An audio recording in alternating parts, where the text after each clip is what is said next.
season. Coming up, the starting lineups. The Padres 11-8. The Marlins are 11-9.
For the lowest termite fumigation price in town and get a 4-year guarantee.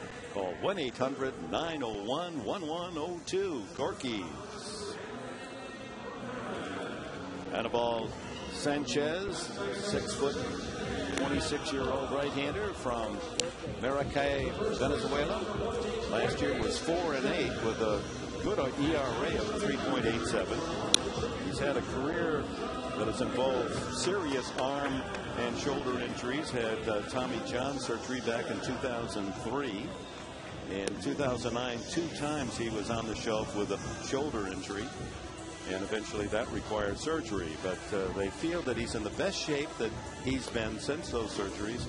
He's 1-1 starting the season with a 4.82 ERA, and it's his first outing against the Padres. Yeah, and if he can stay healthy, who knows what this youngster can do with the young rotation that they're banking on for this Florida Marlin team. Take a look at the Padres starting lineup, brought to you by Alpine Rock and Block. You can start your next backyard project with Alpine Rock and Block. Jerry Hairston gets the start at shortstop tonight with Eckstein, Adrian Gonzalez, Chase Headley in the cleanup spot. Will Venable batting 5th and right. Kyle Blanks in left. Nick Hundley behind the plate, scored the only run against Josh Johnson last night. Tony Gwynn bats 8th, and John Garland on the mound hitting 9th. John Garland, 30 years of age, from Granada Hills High School in the San Fernando Valley. Waits his turn on the mound as Sanchez looks in and gets a sign from catcher John Baker. Jerry Hairston settles in, and we're underway in Florida. Swing and a miss. Isn't that how the game ended last night? Absolutely. You know, being very aggressive right on the get-go. Padres need to get on the board early to help John Garland. Sanchez, part of that big trade 5 years ago with the Boston Red Sox that also brought Hanley Ramirez to Florida. Plate umpire Jerry Crawford barking out balls and strikes tonight. Temperature 83 degrees at game time. Humidity low, 44%, an ideal day.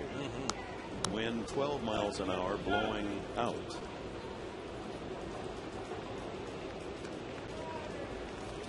Two-strike pitch. 3 pitches, and Hairston is out of it.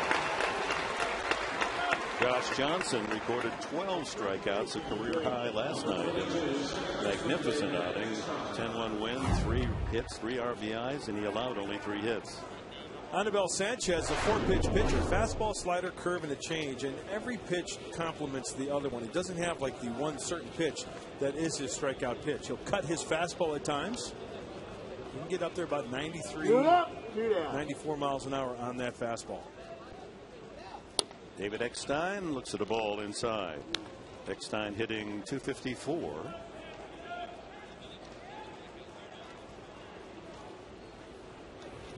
Hits that one high in the air, back of short. Ramirez drifting out on the grass to make the catch. 2 quick outs in Padre first. Defensively, here's how Florida sets up. Around the horn, it's Cantu, Ramirez, Ugla, and Gabby Sanchez. No relation to the pitcher. Coughlin, Maben, and Carroll left to right. Carroll, a late insert into the lineup by Freddie Gonzalez. Cody Ross was to start, but had flu-like symptoms, and so was replaced by Carroll. Sanchez on the mound, and Baker behind the plate. Adrian Gonzalez batting .308. Club leader with 6 home runs and 14 runs batted in. Boy, what a crowd we have today. This is almost like a B game in spring training, Dick, at 10 o'clock in the morning on field 2. I wonder what kind of audience they'll have tomorrow with a noon start. Yeah. You've been counting how many are here? Ground ball, one hopper out on the grass. Ugla throws out Gonzalez. Easy 1-2-3 frame for Anibal Sanchez.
This SAP broadcast brought to you by Carl's Jr.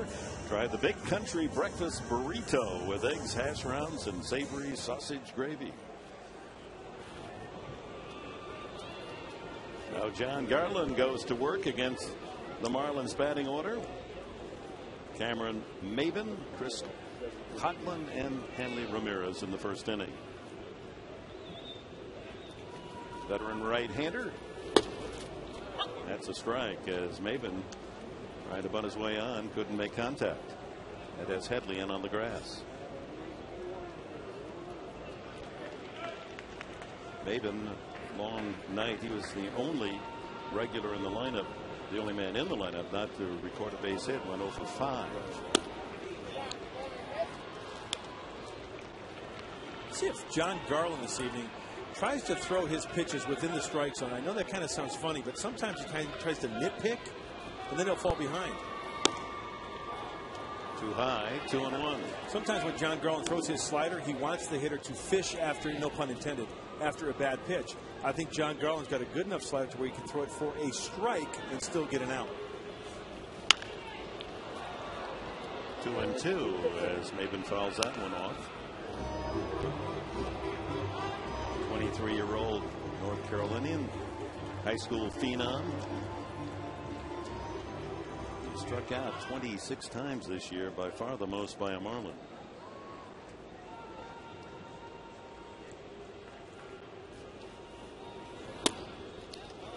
Three and two. That away. Make a pitch to you.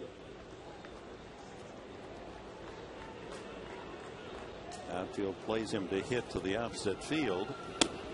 And it's 2 Just exactly, Mark Grant, what we talked about in starting tonight, that you just can't give up the base on balls. They come around to bite you. And last night, 7 walks allowed by San Diego pitching, and 4 of those came around to score. But Black and pitching coach, look at the eyes of Darren Bolsley. He's already got the evil eye look. Well, we talked about in the pregame show what these Marlins hit with runners on base, well over 300. Chris Coughlin, the National League Rookie of the Year last season, off to a slow start. He's 11 for 70. That figures out at 157, and all 11 hits are singles. They're waiting for him to break loose. I think Maben may break loose at first base. The next first couple pitches here. We have to keep an eye on him. He has 3 stolen bases. Commanding lead. Fastball for a strike.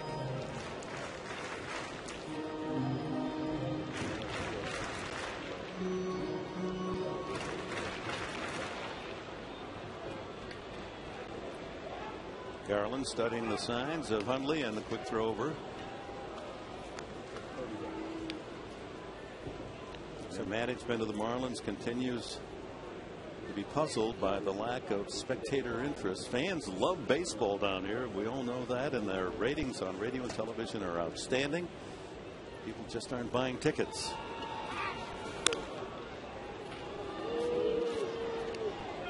Garland and Gonzalez playing catch, keeping an eye on Maben. Try to keep him close, and let's see if Maben gets a fastball to run on. And if it is a fastball, remember John Garland's got that heavy sinker working for him. It's a good pitch to try to turn to. Oh, he got him. Oh, the throw was a little high. The tag up on the back. They certainly had him leaning. He was going. Had that throw been down on the bag, he was long gone. Absolutely. Oh, just got his hand in time there.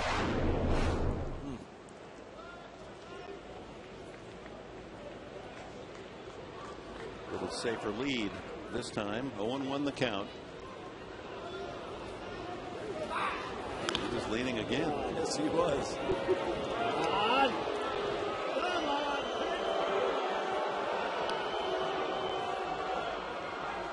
Perfect 3 for 3 on the season, Maben. Having a fastball away here. If it misses for a ball, it gives Nick Hundley a good chance to make a good throw down to second base if he goes. How about a pitch out? Yeah, there it was. And he wasn't going. It's all right, 0-1, a good time to call it. He gave every indication that he was going to steal the previous 2 throws over.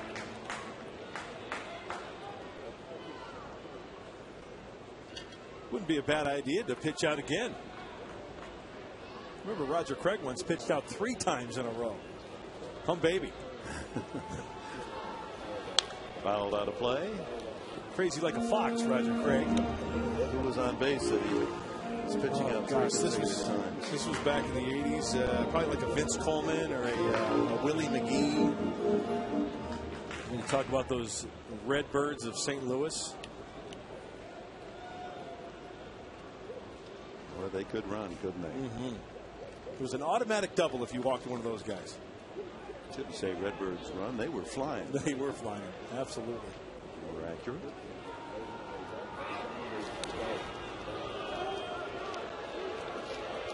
Now Garland will pay due attention to a runner at first base, perhaps more than any other pitcher on the Padres staff.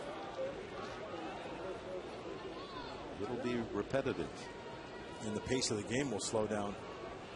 As every time he's been on the mound. 1-2. Almost get the feeling so much attention and time spent on the runner, then he loses focus on the hitter. It happens. Happens to a lot of pitchers. John Garland's been around the block a few times. But still, with the speed of Maben, trying to keep him out of scoring position.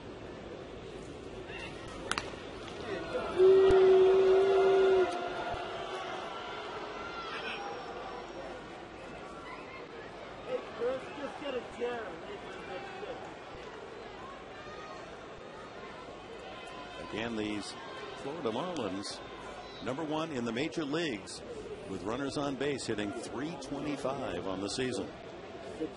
Dodgers are the only other team over 300 with men on base.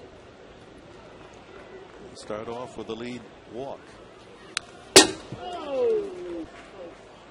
John Garland has thrown 11 pitches now, and he's had 7 tosses over to first base trying to catch Maven. You want to keep track of how many throws go over there tonight? Well, those guys in the truck, they do a fine job, and Eddie Barnes, our fine producers, keeping track of throws over to first base. We're going to peek into Nick Hundley and see with the runner with speed on first base. Pitch out. Fist. Oh, throw over.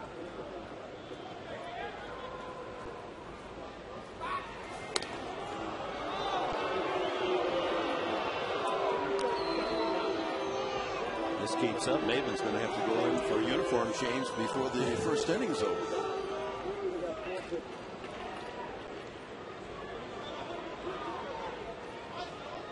So far, Garland unable to land the fish.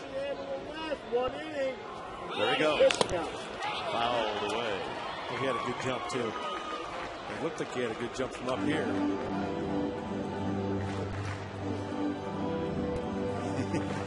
That guy's getting quite a workout. Huffing and puffing on his way back to first base. Let's see. Yeah, it's a decent jump from Maven. Coughlin put the swing on it, fouled. Now he'll have to go back.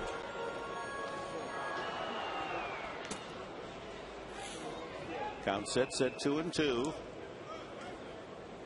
Bottom of the first inning. No one out.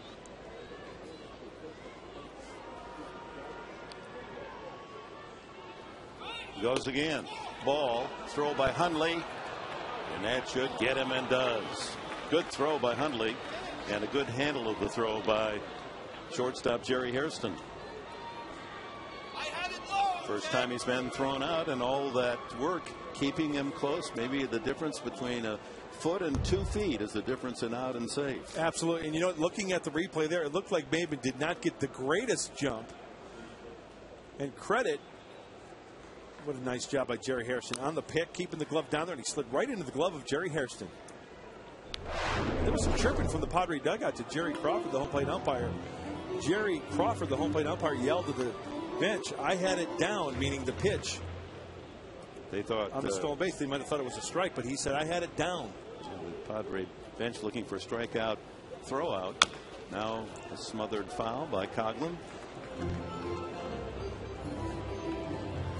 This talented young hitter just trying to work his way out of a month-long slump. It's hard to believe. 11 hits, only singles, 11 singles in 70 at bats for a 157 average.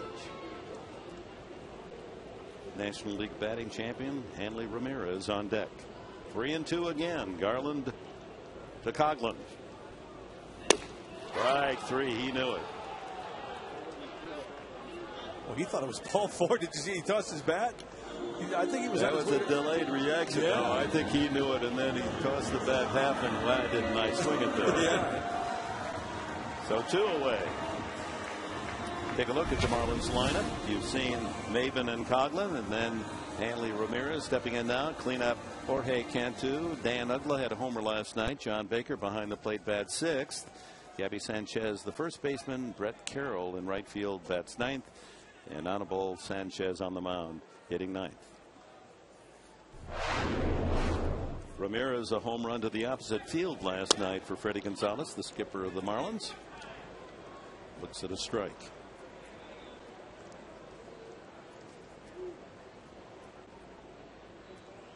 Hitting .286 at the start this year, only 2 home runs. Misses outside with a fastball, 1-1. Well, I remember Hanley Ramirez first came over to the Marlins from that Boston trade. He was skinny, he was young, and this guy is filled out and matured big time. Look at the arms on this guy. He's thick. Fires the fastball in there, 1-2. That was quite a trade, wasn't it? 5 years ago, and Boston got Josh Beckett and Mike Lowell, Guillermo Mota, and the unknowns came down here to Florida, but they're known now. Absolutely, including this man and the starting pitcher tonight. The inside 2-2. As the Marlins accepted Hanley Ramirez, Jesus Delgado, Harvey Garcia, and the pitcher tonight, Anibal Sanchez. Back with a 2-2. He's gone full on all three batters.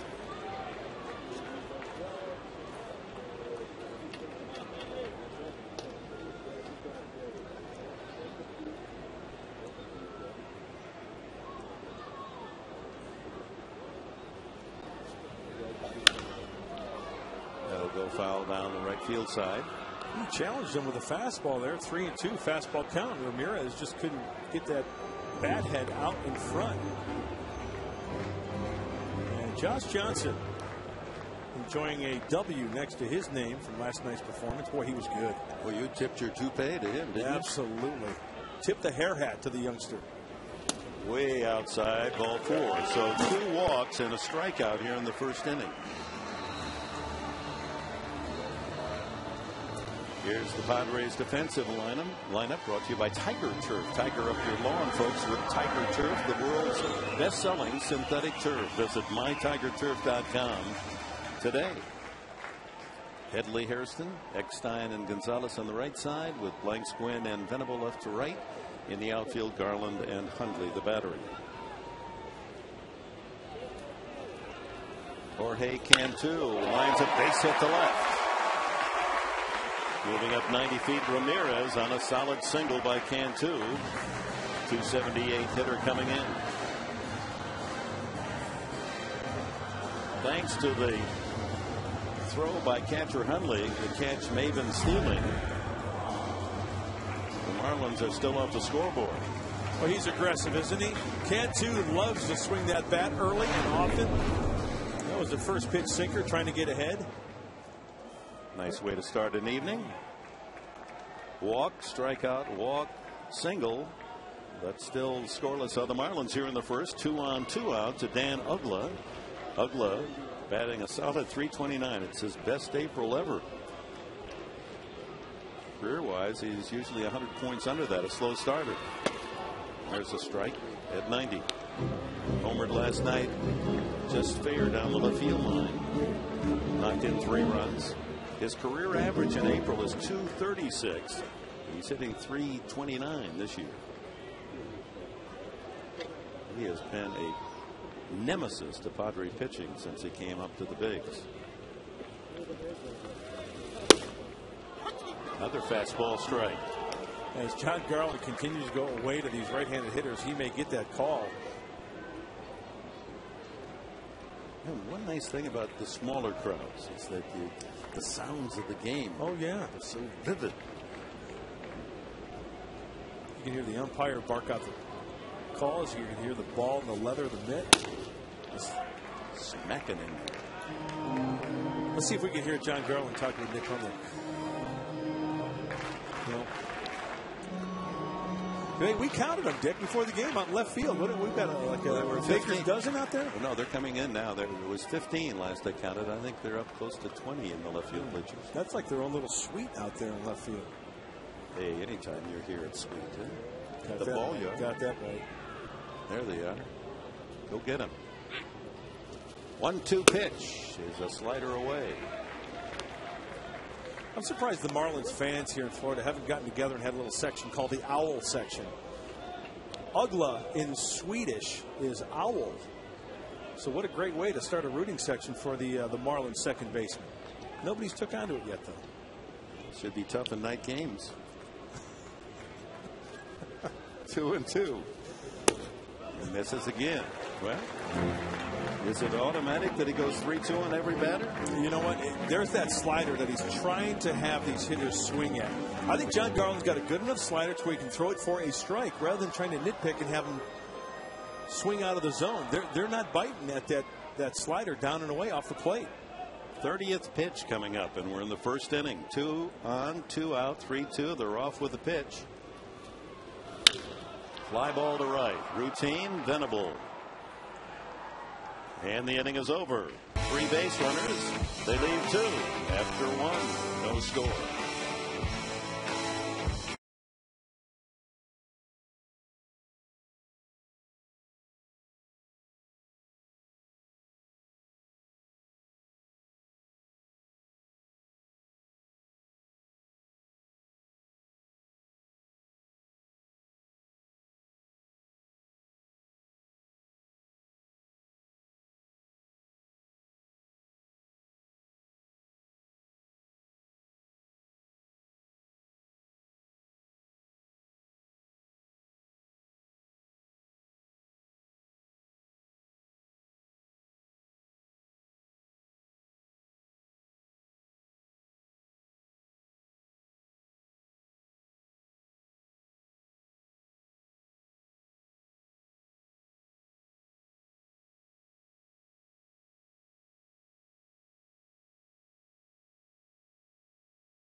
close. Padres Photo Day presented by Sony. Your chance to take photos of your favorite Padres before the game. Call 619-795-5555 or go online at Padres.com. Get your tickets. Padres Photo Day against the Brewers on Sunday. That'll conclude the 4-game series with hot-hitting Milwaukee. First pitch to Chase Headley, just out of the strike zone. 4 games coming up Thursday night with Milwaukee, then 3 with Colorado on the next homestand. Headley swings and hits it high into right center, where Maben makes the catch. 4 up, 4 down for Sanchez. Remember last inning, I was talking about John Garland and his slider. The pitch on the left is a slider down and away. Well, the Marlins aren't biting. I made the point, I think he's got a good enough slider to where if he throws it for a strike, he can get outs.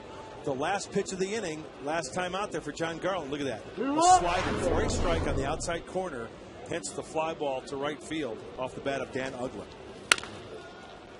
Full foul on the first pitch. Will Venable hitting 250.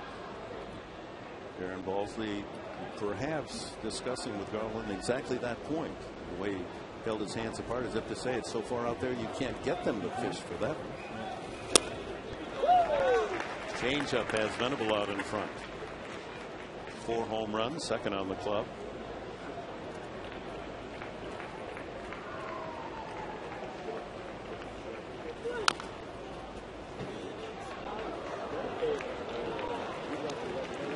Also another good chance tonight to go home with a souvenir.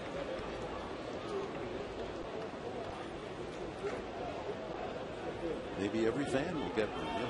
You never know. Ooh, that's a good pitch. 93 miles an hour. Marlins thought they had him. Now, to me, let's see if it catches plate. Does it catch plate? Maybe. I don't think that's low. Swung on and missed. Brought the slider in on his hands. Second strikeout for Sanchez. 2 away, and Kyle Blanks, the big left fielder, steps up. Check out. Oh, you know what? I was wrong. Changeup, not a slider. Yeah, good pickup. 3 up, 3 down. That was a good changeup. You caught that in his glove. Nicely done. That's hit well to left field. Coughlin back, and it's off the wall. Blanks pulls up at second with a double and flirted with a home run. Tough to read out there with all that signage. That used to be a scoreboard, out of town scores, but they had some malfunction with all the technical equipment. It was so costly in this operation here. The stadium, owned by the football Dolphins, didn't want to replace it. Of course, Marlins are moving to a new palace where the old Orange Bowl used to sit. And they figured, well, they'll just wait for a couple of years. But that one, when it left the bat, looked like it had a chance. Cafe Bustelo goes Blanks. I could use a cup of that right about now. Padres with their first hit. 2-bagger by Blanks. Trying to hit his way out of a 193 start. Nick Hundley had the only serious hit last night of the 3 allowed by Josh Johnson, a double to left center, and he eventually scored the only run of the game for San Diego on pinch hitter Matt Stairs' sacrifice fly.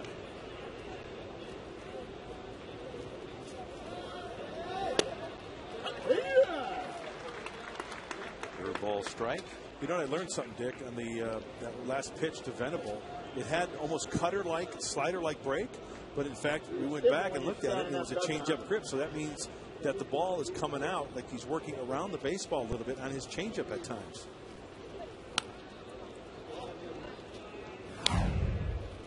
See, that's a circle change grip. His index finger connected to his thumb, and then as we take a look at the pitch, see how it kind of runs in a little bit? Interesting.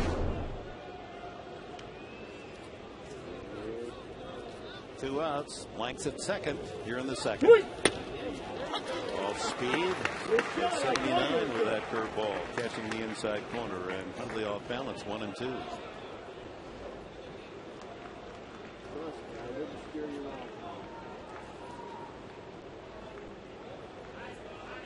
Hundley at 267. Second to Headley in total hits this year. Already a factor with his throw out of Maben trying to steal in the Marlins first.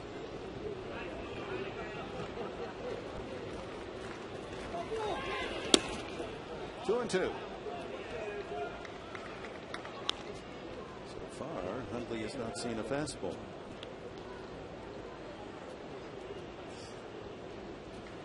Outfield plays him toward right. Huge gap in left center where he drove his double last night. Maben playing shallow in center, trying to take away that little Full count. That little broken bat single possibly to center field. He's got good speed. He can probably go back on the baseball, but now he shifts a little bit towards the pull side with the count being 3-2.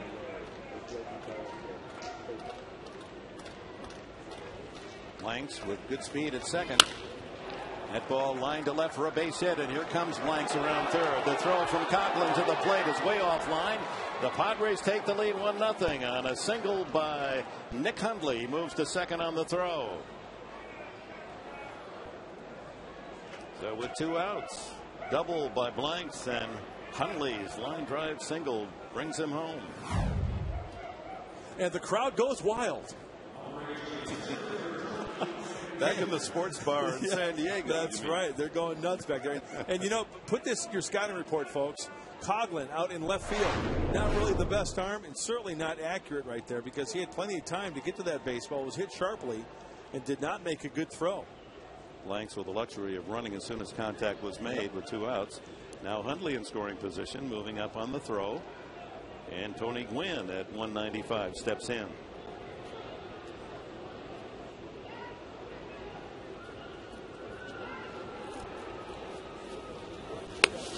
Down low, ball one. Gwynn with 5 RBIs. Homered on this trip, a 2-run homer in Milwaukee, in Cincinnati.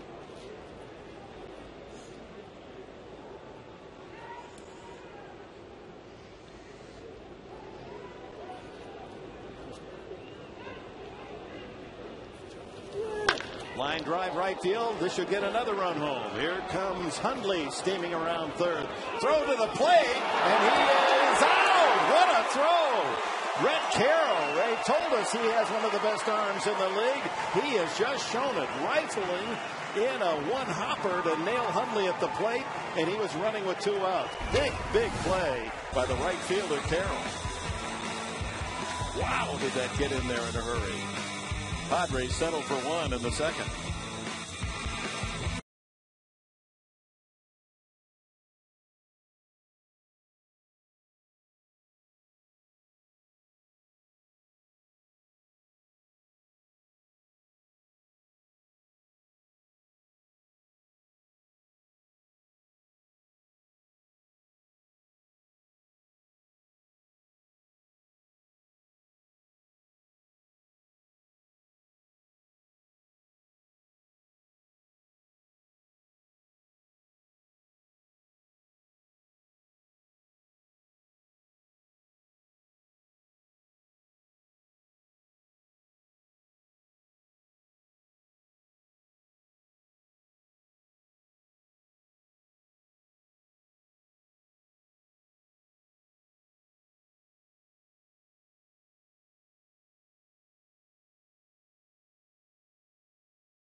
Replica jersey presented by Petco. Get to the park early. Jerseys are limited to the first 25,000 fans in attendance. Visit Padres.com and get your tickets today. Padres and Brewers. Let's see there. Thursday night, LeBlanc and Doug Davis will go. Then it's Beer Fest night on Friday. Can't wait for that. Jersey night with Chris Young on Saturday, and the picture frame and photo day on Sunday. So make your plans to see the Padres against the Brewers this weekend. Garland with the lead 1-0 sends a strike to catcher John Baker. Baker 1 for 3 last evening. Crowd still murmuring about that throw from right field by Brett Carroll. What a cannon. Slider inside 1-1. Baker hitting 286, followed by Gabby Sanchez and Brett Carroll.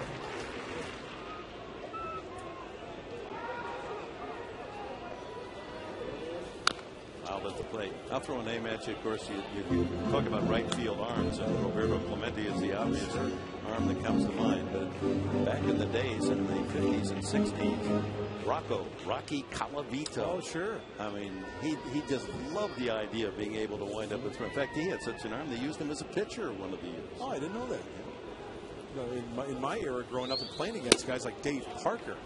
Dave Parker had a hose out there. Brad Hopp for the Colorado Rockies. But you're right, Roberto Clemente, he was. What couldn't he do? Oh. 2-2 to Baker. And another full count. This is the 6th batter faced by John Garland. 5 of the 6 have taken the count to 3-2. He's walked 2. The only man that swung at the first pitch was Cantu. He has the only hit. Swing and a miss. No, foul tip. Just did get enough of it to foul it out of the glove of Huntley. Dick, we can't forget about former Boston Red Sox right fielder Dwight Evans. Dwight Evans from Chatsworth, California.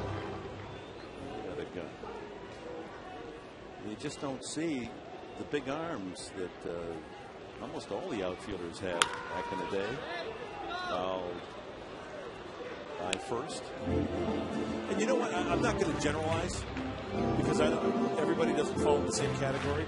But I don't think, and I could be wrong, I'll admit if I'm wrong, do outfielders, I mean, did they work on it like they used to back in the day? I mean, playing long toss and firing guys out at the plate. And you just don't see that. Another foul.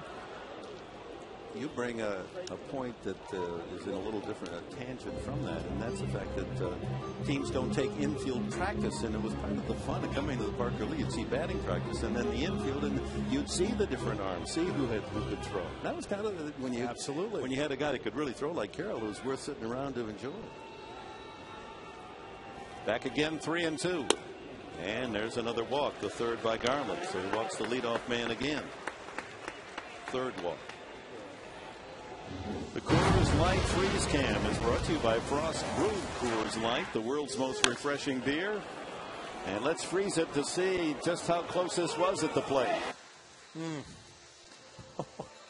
What a great throw by Carroll. And you know what's impressive about that whole play? Obviously the throw and the tag. But Carroll had to go to his left, field the baseball, get in a good position to fire it towards home. And that was a one-hop rocket to the catcher. Gabby Sanchez, the first baseman, takes a strike. Sanchez hitting 288. He was 1 for 2 last night with a couple of runs batted in. And even though it took away a run for the Padres, that was a beautiful play. It was indeed. It's a major league arm. Perfect connection with the 2 outs and the runner going. Right. So that had to be a perfect throw.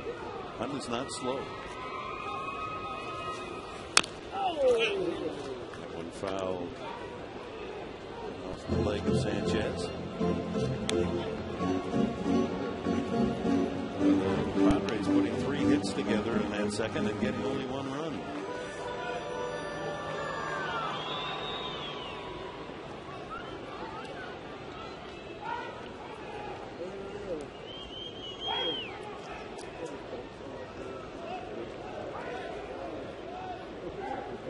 Ahead on the count, 0-2, throw to first, and Garland has been getting that first pitch in for a strike and getting ahead of the hitters and then working it all the way to a full count. 5 of 6 batters in the game. He's already at 40 pitches with no one out in the second inning.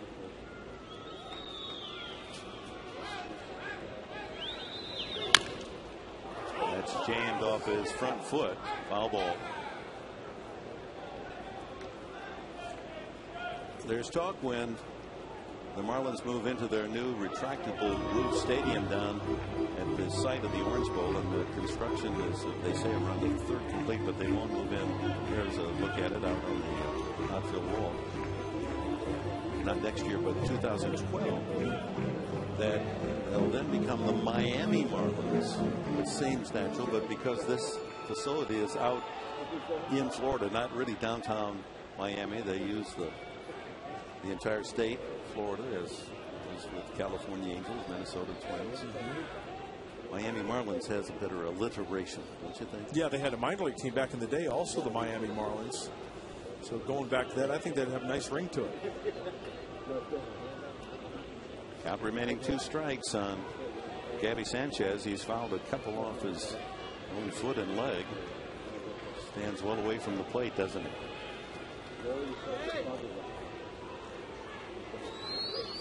Swing and a miss at a slider away. So the second strikeout for John Garland. And here's a look at that new stadium. You seat just under 40,000. A retractable roof, which will take away one of the problems here in Florida with the summer heat and humidity. It's almost unbearable during the summer, but it'll be cool and comfortable. Very modern architecture. Very nice. Quite attractive. And you know what? When people travel 2-3 hours away, it's not like, oh, well, are they going to play because of the rain? They will know that the Marlins are going to play that night, so it's worth the 2 or 3 hour trip. Here's Brett Carroll. He's accounted for a run already with his arm. Let's see what he does with the bat. He takes a strike. He's batting .292. 27-year-old out of Bearden, Tennessee. Went to Middle Tennessee State.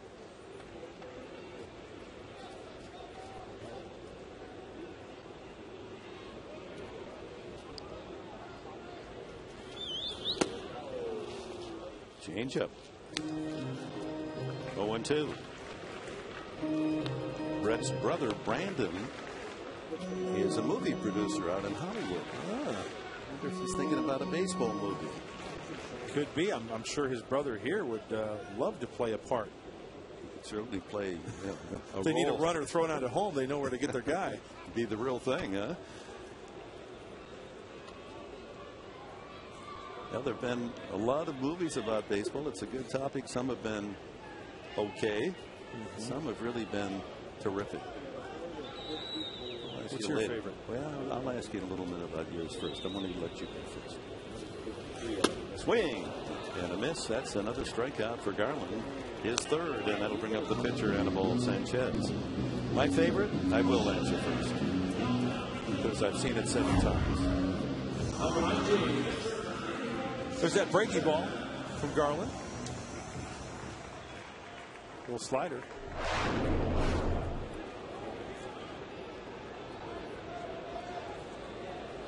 So 2 strikes. Baker at first. Sanchez is 3 for 6 as a hitter this year. And he smothers that one to third. Unless it goes foul, that's another hit. It does roll foul.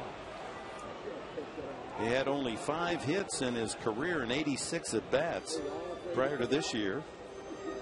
And hitting a cool .500, 3 for 6 this year. And we saw how well Josh Johnson handled the bat last night. 3 singles and 3 RBIs.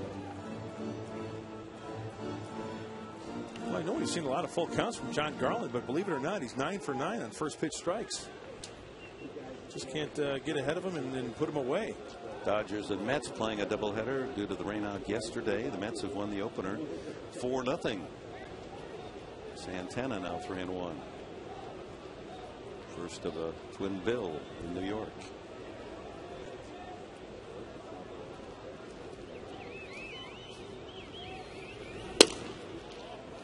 Slamming into the glove of Hundley, but outside. 1-1.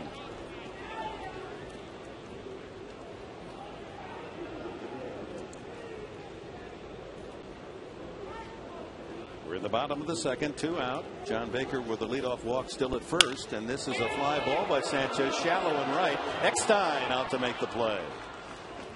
In the second, no runs, no hits, a man left for Florida after 2. The Padres up 1-0.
Test. It's more fun when you go to the ballpark with lots of friends, and you can arrange a group arrangement at Petco Park with friends, family, or co-workers. As small as just 20 in a group can experience a Padres game downtown. Enjoy big savings as well over gate prices, a scoreboard welcome, and much more. Petco Park offers exciting group facilities that fit your specific group's needs. So reserve your group tickets today. Call 619-795-5555. Operators are standing by. Padre fans in South Florida, we see them all over the country. Maybe they plan their little vacation where the Padres travel during the summer. Saw a lot in Cincinnati on their trip there. Padres winning 2 out of 3 against the Reds. 2-2 on this road trip. And to the third we go, and John Garland takes a strike. Garland, then the top of the order, Hairston and Eckstein for San Diego.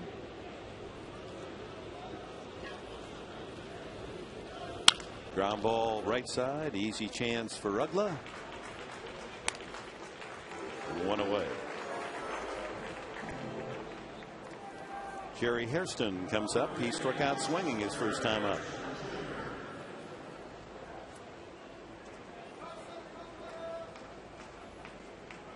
Taking his time, a couple extra practice swings to allow Garland to get back into the dugout and take a seat.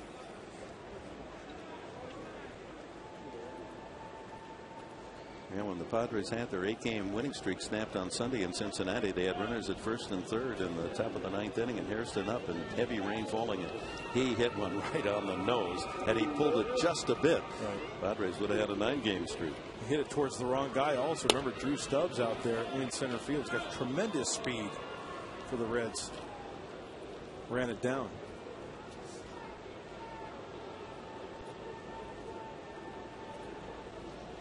Signed by the Padres because of the versatility that he brings. Can play any position. Takes that one inside. 2-0. Just missing Anibal Sanchez.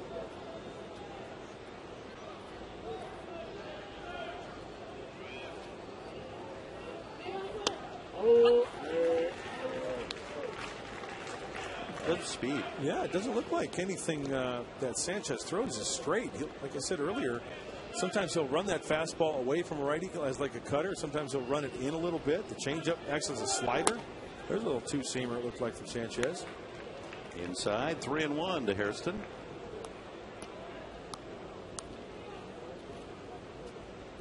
Interestingly, the Padres are 35-35 all time here in Florida. And the count goes full to Hairston. Fastball on that pitch.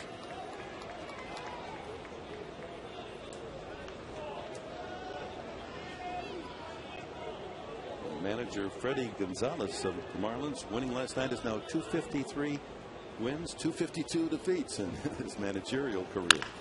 Pulled foul.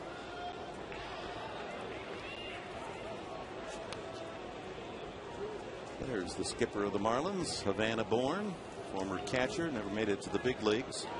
His 192 minor league batting average, he said, kind of kept him out of the big time. And you look at the managers that have worn the uniform here in Florida. Believe it or not, Freddie Gonzalez, the winningest manager in Marlins history. Great manager like Jack McKeon, Renee Latchman. Hairston hits that to left, and the catch made on the run. Coghlan. Line drive out for Hairston. 2 away, and David Eckstein comes up. I think Freddie Gonzalez is a perfect fit here in Florida. He's young, he's energetic, he knows the game of baseball, he works great with the press. The players just absolutely love him. So Miami, born and raised, exactly. Went to high school here. And you know what? If you look at his track record, Freddie was third base coach under Bobby Cox for the Atlanta Braves. So you talk about a guy learning under a great manager. I think that carries over into his managing duties here in Florida. Strike to Eckstein. And being bilingual, of course, is an advantage. He was sitting down in the dugout, and he was doing interviews, and he was doing English, and then the next thing you know, he's doing a Spanish interview, and then back and forth. Oh, yeah. So great in terms of the marketing and the public relations that is produced by his background. Bunted toward third. Did he bunt too hard? Scooping it up is Cantu, and he can't get him. So Eckstein, not the speediest of base runners, but well placed for the 4th San Diego hit. Always thinking ahead, huh, David Eckstein? 2 outs. Infield's playing back. The old sneak attack on the drag bunt. Perfectly executed. Even though that ball was bunted hard, he just beats it out. We got Adrian Gonzalez coming up. Hopefully the Padres can maybe start a 2-out route. How close was it? Oh, maybe just by about a foot, that ball being in the glove of Gabby Sanchez. So with the runner at first, that takes away the shift against Gonzalez. They can't bring the third man over on the second base side of the infield. That fouled away. And Freddie Gonzalez does something very interesting. Maybe we'll see it later if Gonzalez is up with the bases empty. When they overload the right side, they keep Ramirez, the shortstop, on the left side and bring the third baseman over on the second base side. That way, a man used to turning a double play is playing in the right position. Makes sense, doesn't it? Absolutely. Change up, and Gonzalez way out in front. And probably because of the range Hanley Ramirez possesses also. If there's a ground ball to that side, he can get to that baseball and with his arm throw it across the diamond to get Gonzalez, who doesn't have that much speed. That's interesting. I like that. Makes a lot of sense. Absolutely.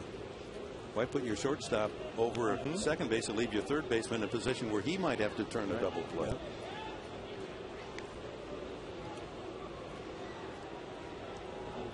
Two outs, 2 strikes on Gonzalez. Fouled back. Homered in all 3 games in Cincinnati in that series. 4 games in a row. Homered in the final game back home against San Francisco.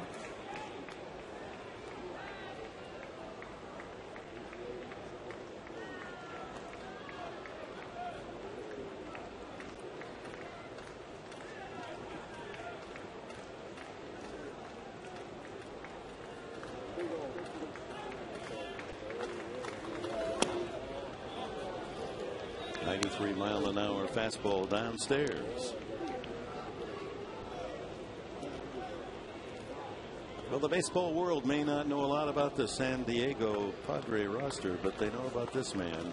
Gold Glove at first, 40 home runs last year in a lineup that he got very little protection. Line drive left center field. That's slicing away from the center fielder. Eckstein running at the crack of the bat. Bobbled in left field by Coghlan. But Eckstein will hold at third on a single by Gonzalez. The ball gets away. Rolls into the infield. And the Padres will get a run. And Gonzalez moves into second base. So on an error, Eckstein hustles home. And it's 2-0.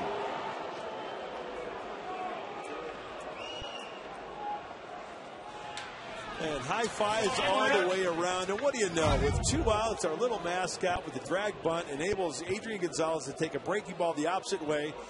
And, you know, that was one of the things that we talked with some Marlins people before this series. Their defense being a little shoddy. Looks like Ugla takes that one off the shin. David Eckstein being aware of that. Okay, there's the hit. It's the man you call the little mascot, huh? Yeah. Okay, he's at third. Pick up the baseball. Up. I see daylight. Got to go. Glenn Hoffman waving him in there. And Gonzalez hustles into second in scoring position for Chase Headley. He flied to center field his first time up. No RBI, of course. The run scores on the error charged to left fielder Coghlan.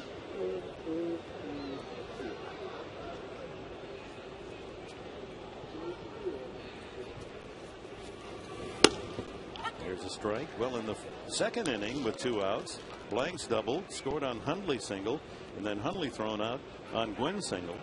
And here in the third, 2 outs, 1 single Eckstein, single from Gonzalez, and on the throwing error, Eckstein comes around to make it 2-0.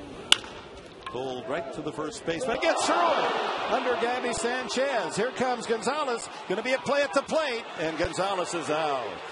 That wasn't even close. Gonzalez, the slowest runner on the Padres, and they took a chance. And he was easily thrown out. So the bad news is that the Padres have had 2 men thrown out at the plate in the last 2 innings.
Brought to you by Lolita's Restaurant at the park, where you can enjoy a wonderful evening, happy hour 7 days a week. And by Irving Hughes, life is a lease, so negotiate well. Well, good news and bad news, Mark Grant. These last 2 innings, the Padres getting a run in each inning, but having a runner thrown out at the plate in each of the 2 innings. So it could well be a 4-0 lead. But Eckstein getting it started in that last frame with a bunt single coming around on Gonzalez single and an error. A couple of errors by the Marlins in the frame. Garland working with a 2-0 lead, facing the top of the order. Maben, Coghlan, and Ramirez. So that seems like one of the plans for the Padres. They just put the ball in play because of the shoddy defense for the Marlins. High pop foul, slicing into right field. Venable a long run near the wall, reaches and can't make the play. Now Venable, a lanky 6'3", and trying to get over that short barrier in the bullpen of the Marlins. I think William, if you ask him, it hit him on the heel of the glove, it looked like, or his wrist. Took his eye off to see where that railing was and couldn't quite get the leather around the ball. I'll bet you if you ask Will right now, hey, should you have had that ball, he would agree. Yeah, it was a very catchable ball. So Maven's still alive. He walked and was thrown out stealing in the first inning.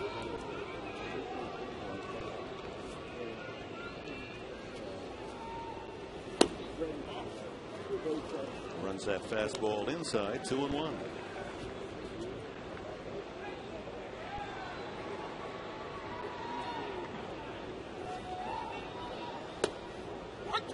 Catches the inside edge. Well, scoring first correlates very highly with winning games. When the Marlins have scored first this year, they're 10-2, and the Padres, when they score first, they're 8-2. There's the strike 3 call by Maven. Garland's got the strikeout pitch going. That's 4 for him. You know, he's trusting his sinker. This is a two-seamer. Watch the glove of Nick Hundley. He threads the needle, and you know, that's a strike. Don't look at the body language of Maven trying to get out of the way. That's a big league strike from John Garland. And that's his reputation, a low ball pitcher. A lot of ground ball outs. So far, 4 strikeouts.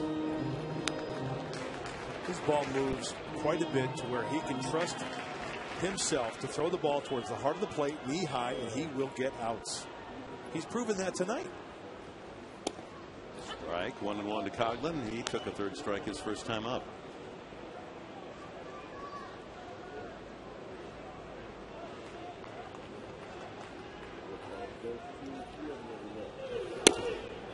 Too low.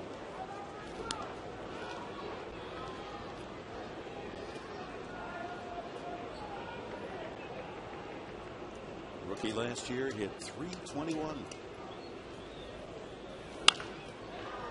Play 2-2. I think of great sinker ballers over the years. Derek Lowe, Brandon Webb, going back, even guys like Billy Swift.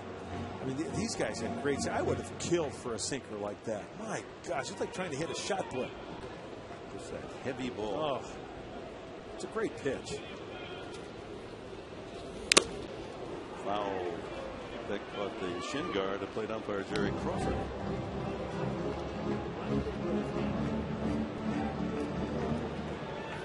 Former University of Arizona Wildcat Scott Erickson had a doozy. Doozies are good. Doozy, yeah, Duesenberg, right? That's where that came from. 3-2. Another full count. Garland facing. Yeah, when the Duesenberg came out, I don't know what year it was, but they said that's a doozy. 20s, 1920s. Yeah. We called it Deuce Enberg. That's what we called it up there in Michigan. Got it. Never thought about that. 2-0. Padres lead it. 1 out here in the 3rd inning. The Marlins at bat. And a full count on Coghlan with dangerous Hanley Ramirez, Jorge Cantu standing in the wings. Swing and a miss. He's got him again. 5 strikeouts and a slider does the job. Once again, starting the slider in the zone, and then it ends up out of the zone. That looks like it's going to be on the inner half of the plate, knee high. Coghlan swings right over the top of it. Checking on John Garland, just into the 3rd inning with 5 strikeouts. This might equal his high in the season. He had 4 in the opener. He had 3 strikeouts in his next outing. Yeah, this is the high mark for the year. Just 2 outs in the 3rd. His 5th start, and chasing that slider was Hanley Ramirez. He walked the first time up.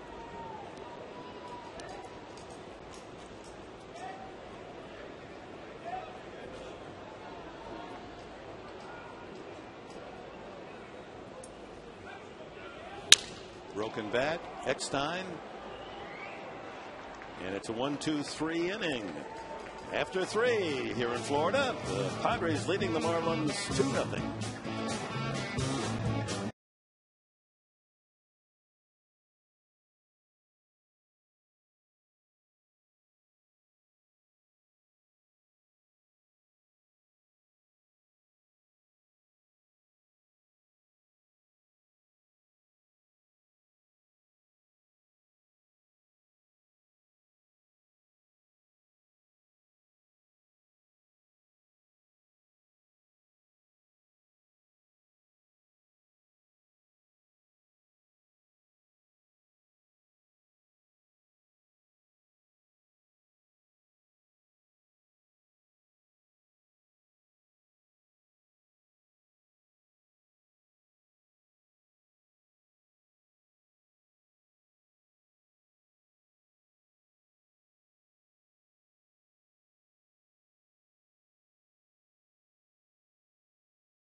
No, next to cheese. Beer.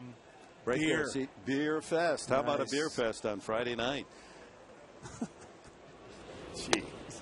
Cheese whiz. Well, and some brats too. You could bring your own and have the beer fest. And of course, what you do now, you buy your ticket first pour at 5 o'clock, admission free with your game ticket. Get more information and your ticket to the game by visiting Padres.com/beer fest, and you'll be able to sample all those wonderful little breweries around San Diego. They'll be allowing you to taste it. You have to pay for the tasting, of course, but you have a good time Friday night against Milwaukee. I can barely wait. I'll hop right on down and get some. Yes. No more softballs. Will Venable. Count runs to 2-2. Pull out the barrel. Oh, yeah, the beer barrel polka. They played that in the 7th inning stretch after, in fact, the bottom of the 7th at Miller Park in Milwaukee.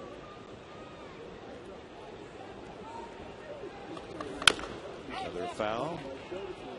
Venable struck out swinging his first at bat. He'll be followed by Blanks and Hundley. A run on 5 hits for the Padres. No runs, 1 hit for the Marlins. And if you're just joining us, well, the Padres do lead at 2-0. They've had 2 men thrown out at the plate in this game. Broken bat, and it's knocked off the glove of Sanchez. They won't get Venable. He can run, and he has an infield hit.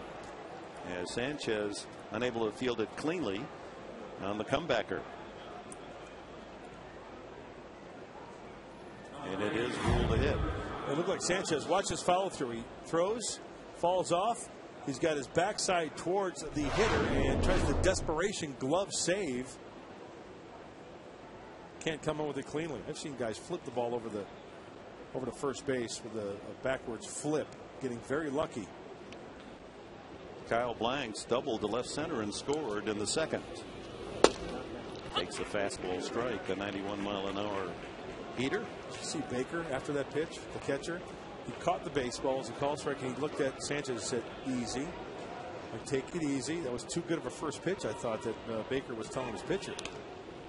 Venable, a threat to steal.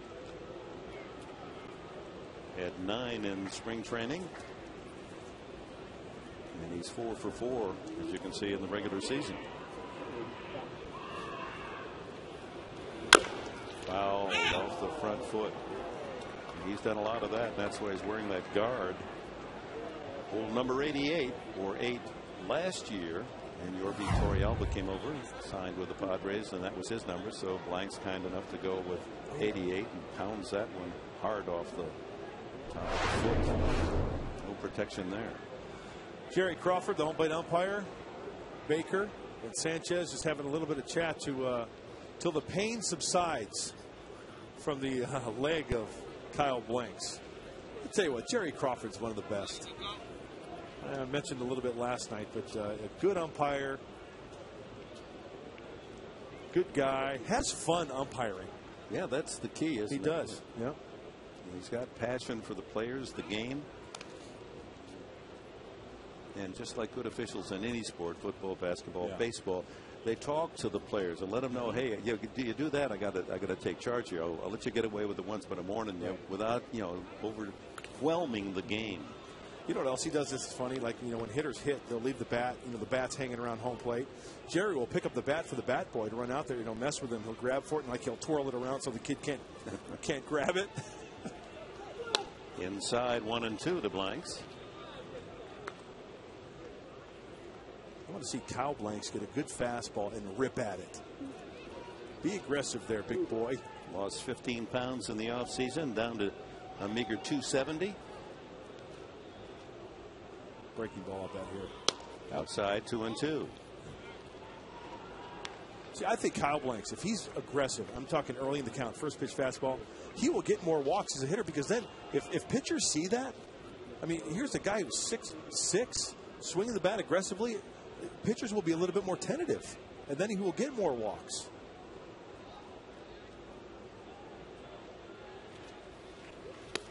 Swing and a miss. He got him with an off speed, the changeup. And for Sanchez, his third strikeout.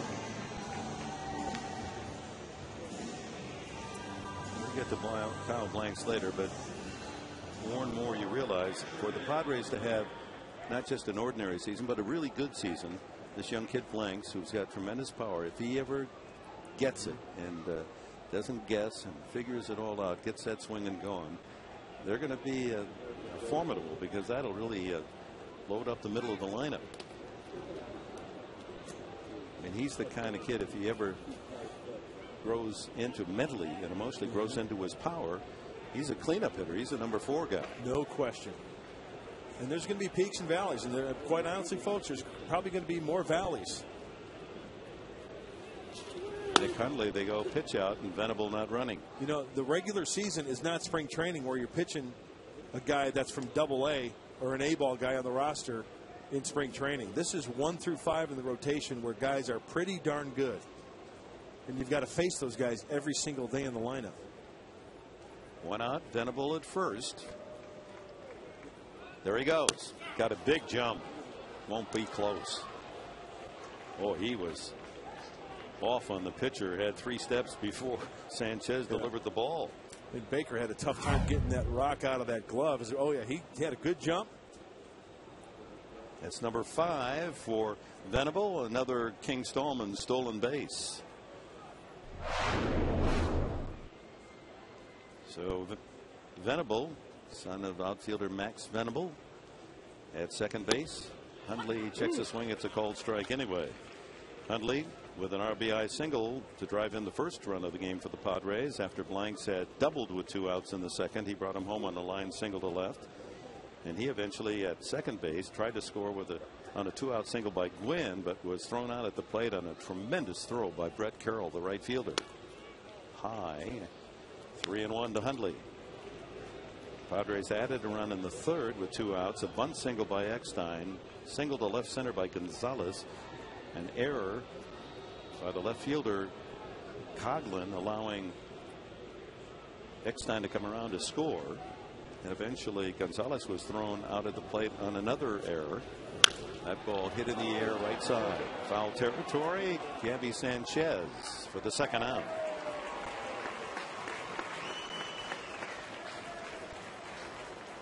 So it's up to Tony Gwynn. He singled sharply to right. One hopper fielded by Carroll, and he gunned in the throw to the plate to just nail Hundley trying to score.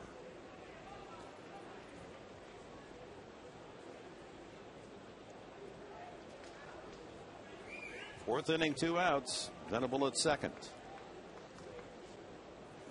And they're going to walk Gwynn. Take their chances on the pitcher, John Garland. Almost threw that one away. Yeah, Sanchez puts a little heat on that pitch out on the intentional walk. Some pitchers like to do that because they want to stay in somewhat the same rhythm rather than just, you know, tossing that ball 4 times, and then you have to get back into the game mode.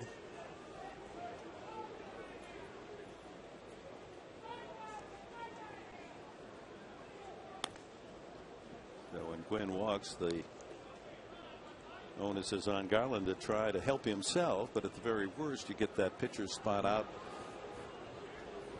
of the order, and you start the next inning with the leadoff man. Garland is 1 for 5 this year. Now, in this situation, if I'm coming to the plate, I'm going to take a strike. Now, Anibal Sanchez is a good pitcher. He can probably rebound and make an adjustment, but he just threw 4 wide ones well out of the zone, and it wouldn't hurt to have him throw you a strike. Garland in his career with 7 hits, all singles, batting well under 100. As long as you got that wood in your hand, hands, you're dangerous. 2 on, 2 out.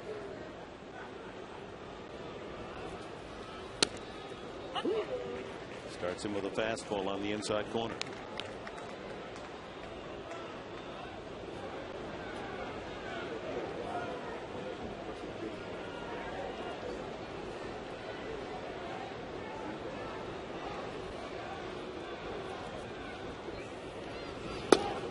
Lays off. Change up.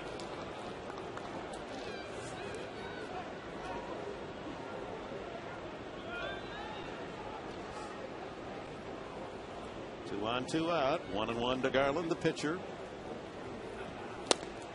Swings through that slider. If he's going to get those sliders down and away, he's got to just play pepper on the right side of the diamond. Sanchez, Gabby Sanchez, that is well off the bag at first base. Shoot one right up over first base, huh? Swing late. I know it's easier said than done, but you know, if you're getting the fastballs away and you're a pitcher at the plate, you're not knowing where you're hitting. Just try to put it in play, take your chances that way. That ball hit sharply and right at Sanchez. He hit that well enough, didn't he? But the inning is over. No runs, a hit, and 2 men left for the Padres. Bottom of the 4th we go.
Jenny involved in our Channel 4 studios immediately following the game right here on Channel 4 San Diego.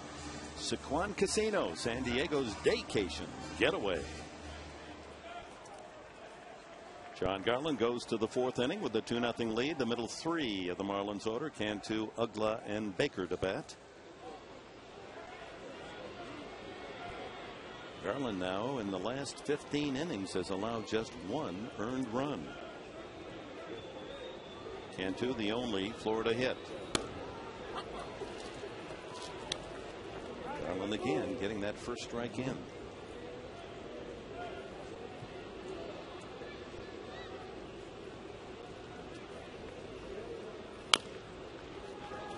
And the sinker. Yep. I was just going to say, if you're going to throw Cantu a sinker in or a fastball in, you better get it way in, because remember last night Latos tried to come inside to Cantu. In fact, you know, it was Sean Gallagher in relief, and he spun on that ball down the left field line. There it is again.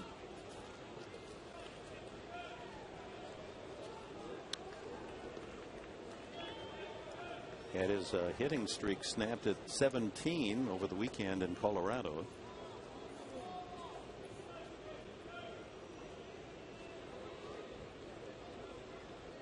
Not a lot of multiple hit games. 1 and 2. They have a hit in almost every game, and yet his average only 278. And that was the case last night. He was 1 for 4.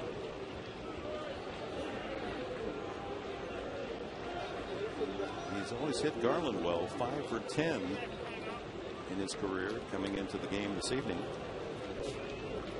And now 6 for 11.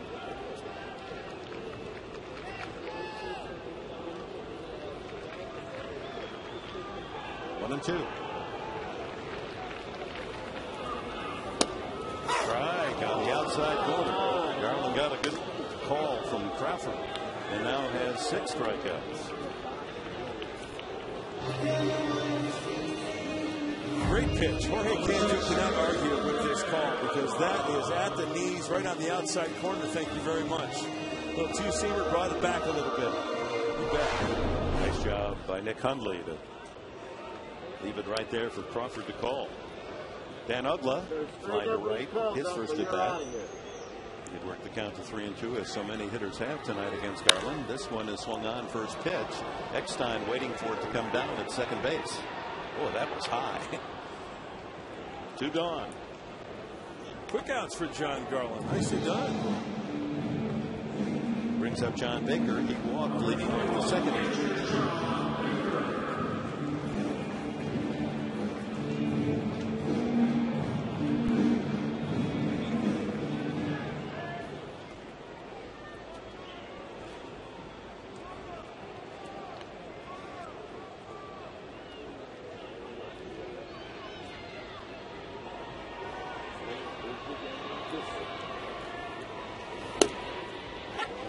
Strike at high school up in the Bay Area, De La Salle. I think they had a run of football, like they won 100 games in a row, whatever it was. He attended there. Whether or not he played in football. 1-1. Quite a school. It's produced more than their share of players that have gone on to star in college and in the NFL.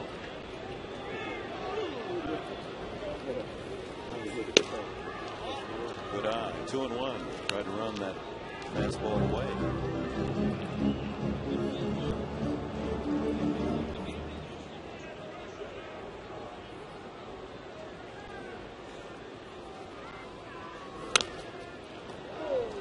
And punched right into the dugout of the Padres. Of course, they have that protective screen. Very late on the swing, Baker. Checking his bat, see if he broke it. Now that looks like an ash bat. That's not a maple bat that Baker's using. You can see the grain there. Most of the players using those maple bats that have been shattering. Another full count.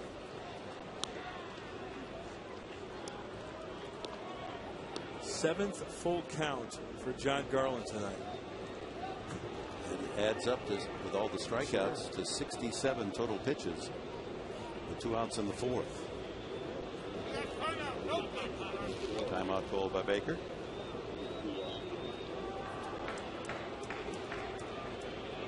Gabby Sanchez would be next.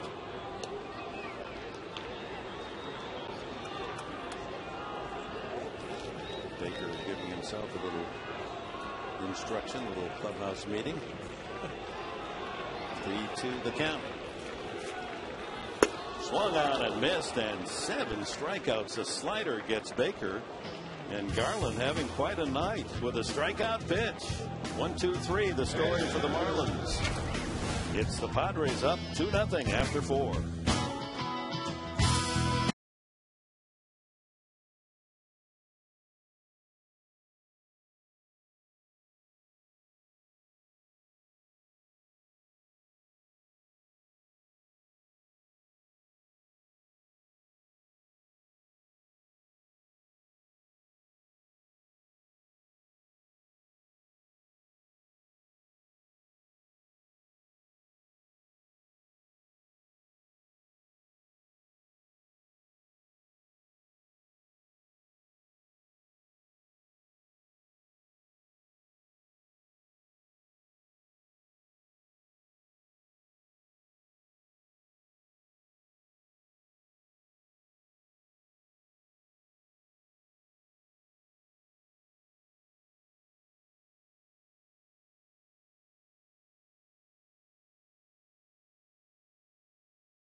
Recap brought to you by Murray Lambert Construction. If you need a room addition, second story, or major home renovation, costs will never be lower. Visit murraylambert.com or call 619-285-9222. Dick? All right, Mark Grant. We go to the fifth inning. Jerry Hairston, David Eckstein, and Adrian Gonzalez to bat for the Padres, leading 2-0. 6 base hits. While John Garland has checked the Marlin attack, only 1 single. Butted, and a good one by Hairston. Sanchez throw in time. He threw a fireball strike to first base to get Hairston. Looked like a pretty good bunt when he left the batter's box.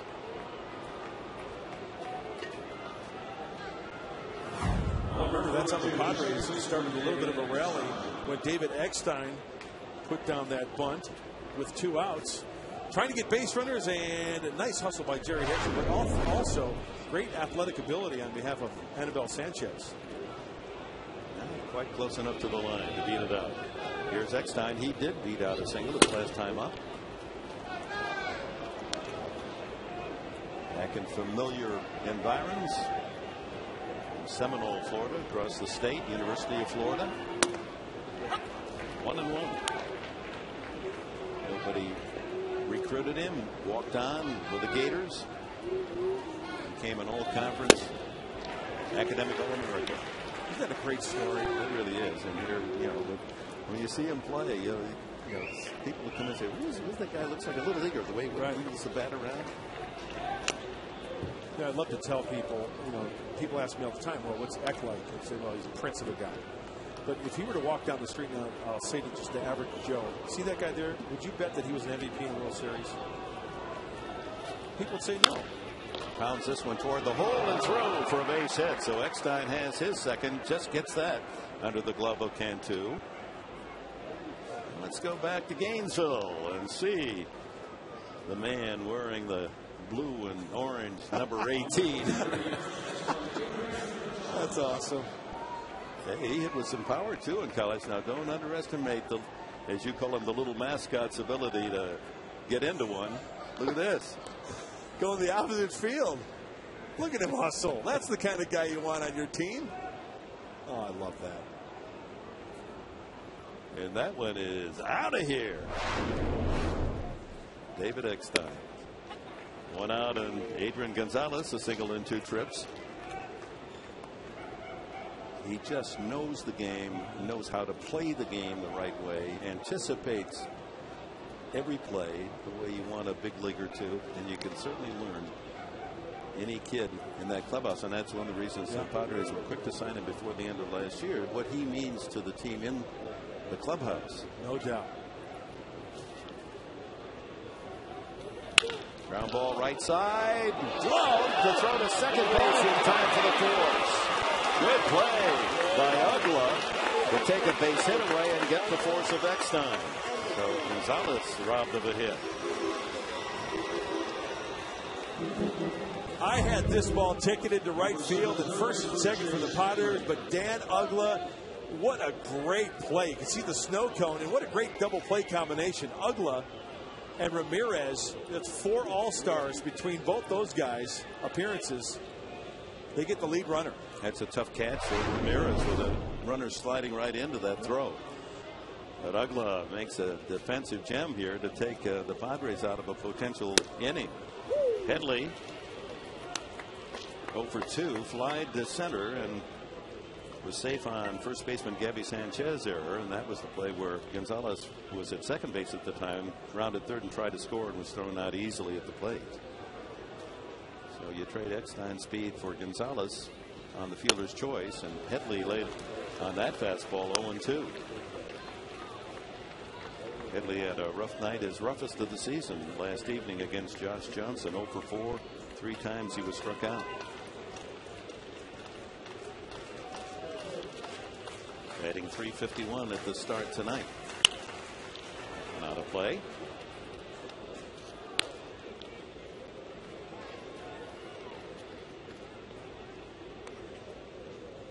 Former University of Tennessee star Headley. With 2 gone here in the 5th inning. Gonzalez safe lead at first base. upstairs at 92.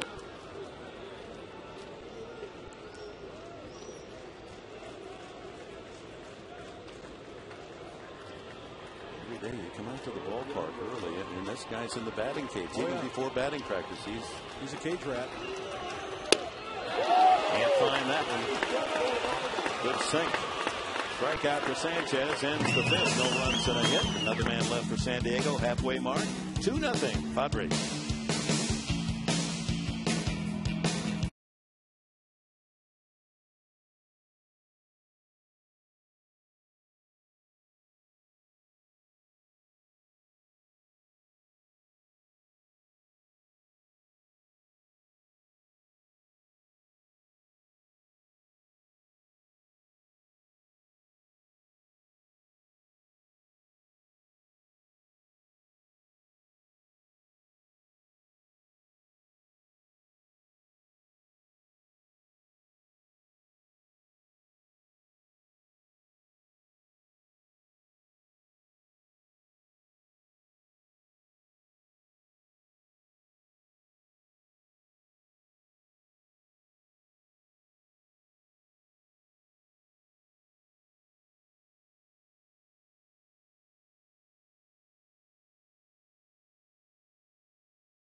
'13th at the Anaheim Convention Center. FanFest is the world's largest interactive baseball theme park, so you can bring the entire family and participate. Baseball clinics, get free autographs, much more. Visit MLB.com for your MLB All-Star FanFest tickets. Garland goes to work in the fifth and throws another good sinker.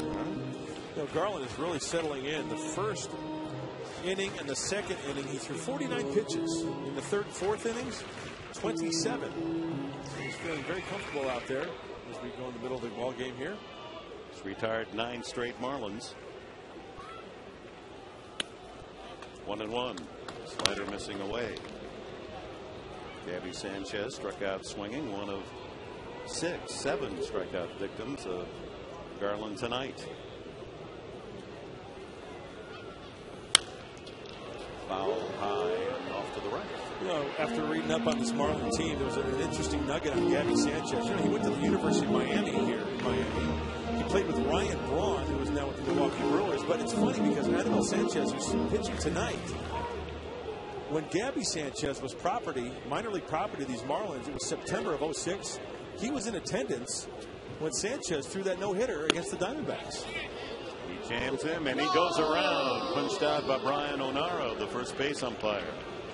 Number 8 for Garland. Left to scamper through that record, see what his all-time high is. Well, what the Nolan Ryan is going on here? He goes up the ladder to Gabby Sanchez, and you betcha he does go. If he hits that one, it would have been a double for crying out loud. His high is 10 strikeouts against Texas 7 years ago. He was young arming it then. 2 away from his all-time high, and swinging through that one is Brett Carroll, a slider. Well, he's got that slider locked in. You mentioned Carroll's brother, a movie producer. We started to get into the baseball movies, so I'm going to ask you, what's your favorite baseball movie? Well, right out of the get-go, it has to be Pride of the Yankees. I remember I was a kid, and my dad and I sat down and watched it, and I loved the game of baseball, but it made me even love what George Herman Ruth and Lou Gehrig did. Gary Cooper is Lou Gehrig. Swing and a miss at a change. 1-2. How about yours, Dick? Boy, it's really a tough call, isn't it? But I've seen it 7 times. And I cry every time. My wife says, "You're not going to cry again this time, are you?" And I said, "Of course I'm going to cry, because this is about my dad and myself. Field of Dreams." Oh, that's my dad's favorite movie. Look at this. Garland, 3 strikeouts in a row. 9 now the total. 1 away from his career high. Well, the pride of John Garland tonight seems like the strikeout. Huh? How's he get this one? That's a freeze fastball outside part of the plate. A little two-seamer that comes back and gets that outside edge for strikeout number 9. Sanchez takes a strike. Fastball to the opposing pitcher, who popped to second his first at bat.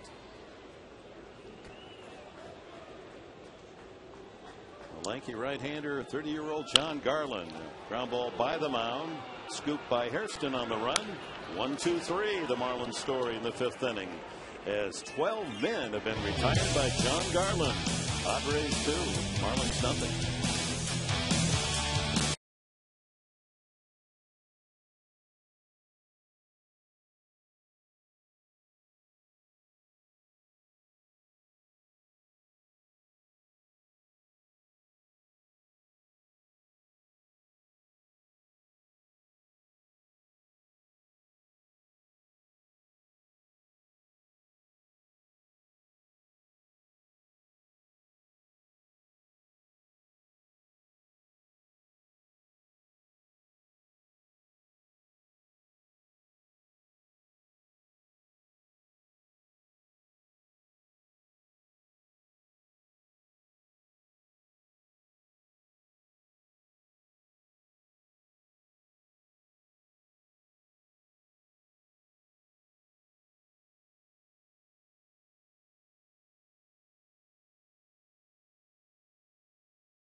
Of your favorite Padres. How about this? On Sunday, all you kids 14 and younger get a great Padres picture frame. It's presented by Cox Channel 4 San Diego. Get your tickets today, Padres.com, or call 619-795-5555. That's this coming Sunday. Final game of the 4-game series against the Milwaukee Brewers. Get a chance to see Ryan Braun, Prince Fielder, Jim Edmonds having a good start for the Brewers. Well, they've been racking up the runs, that hitting attack for Milwaukee. That will leading the 6th inning for San Diego, has an infield hit off the glove of Sanchez into a pass. Somebody didn't make a catch, and they're getting just pounded down there in the stands. Another chance for him. Nope. Empty seat got that. That's a surprise.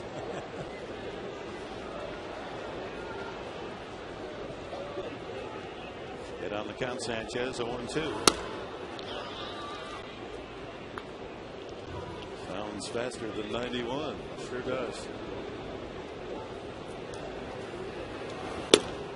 Swing. 5 strikeouts now for Anibal Sanchez. 1 out, Kyle Blanks. Dublin scored in the 2nd. Struck out his last trip. Out of the clubhouse before the game today, Ted Simmons, the bench coach. Great catcher, hitter.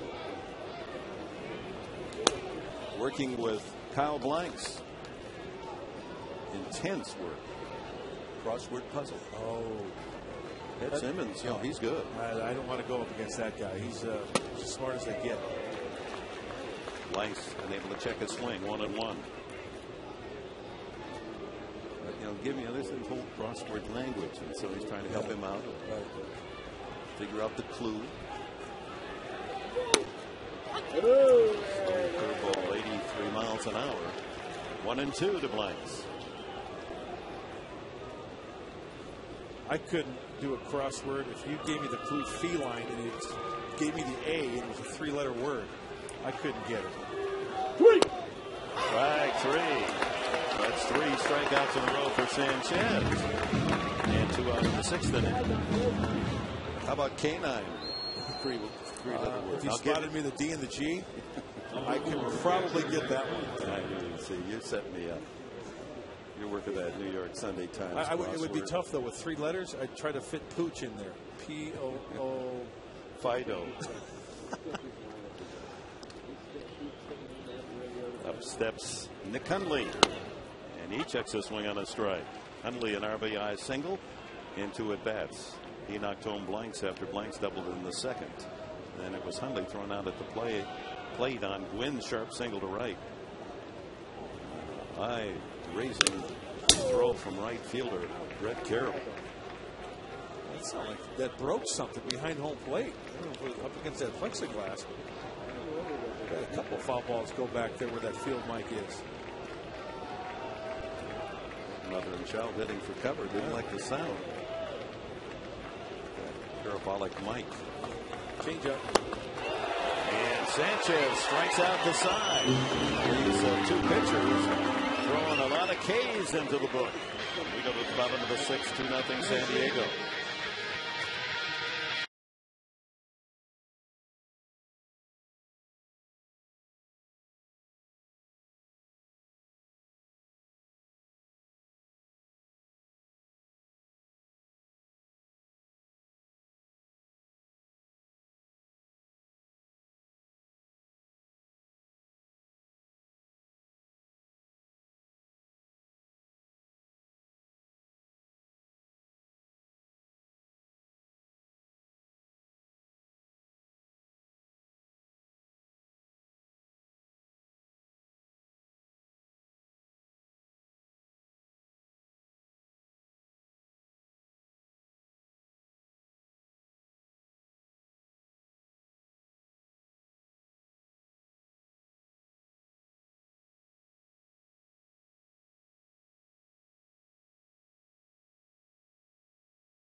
Powered by Sign On San Diego.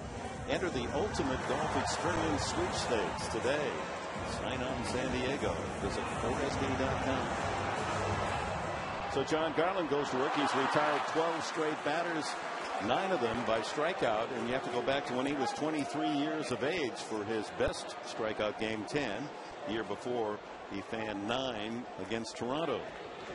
He's got more batters to face to go for his all-time high as Maven leads it off and takes a strike. And he's pitching more confidently than in any of his previous 5 starts with the Padres this year. No question. First pitch strikes is a big key tonight for John Garland. He is now 17 for 19 first pitch strikes. And how about this collectively? The San Diego Padre pitchers in 13 innings playing the Florida Marlins here, 21 strikeouts. And that certainly is the strength of the San Diego team. There's no question about that. This is here, 2-1. He walked Maven to lead off the first inning and then struck him out last time. They've announced the attendance. 11,613 tonight. That ball hit hard, but slicing foul into the bullpen of the Marlins. A lot of those 11,000. Keep this fan losing his shoe. We're hurtling there, fighting off the competition.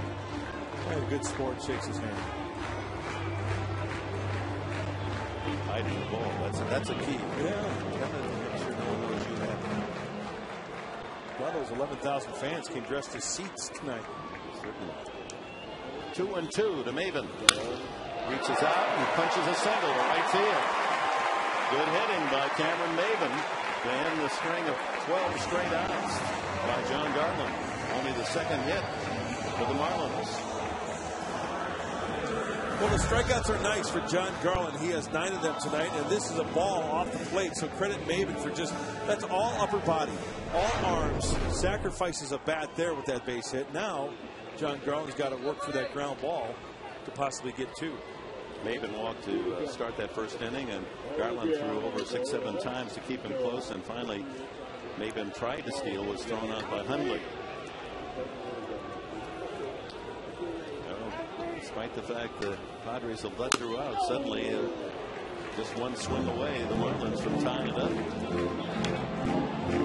Coleman up twice, struck out twice. But, he has seen a lot of pitches tonight on John Garland. That first pitch there fouled off. That is now 18 pitches tonight that Coghlan has seen in the 2 previous at-bats and the first pitch here of his third at-bat. 18 pitches.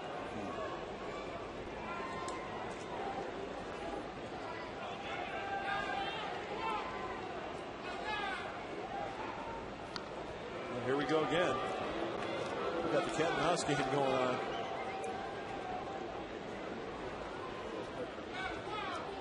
Eleven times Garland has thrown over to first base, 8 of them when Maven has been on first base.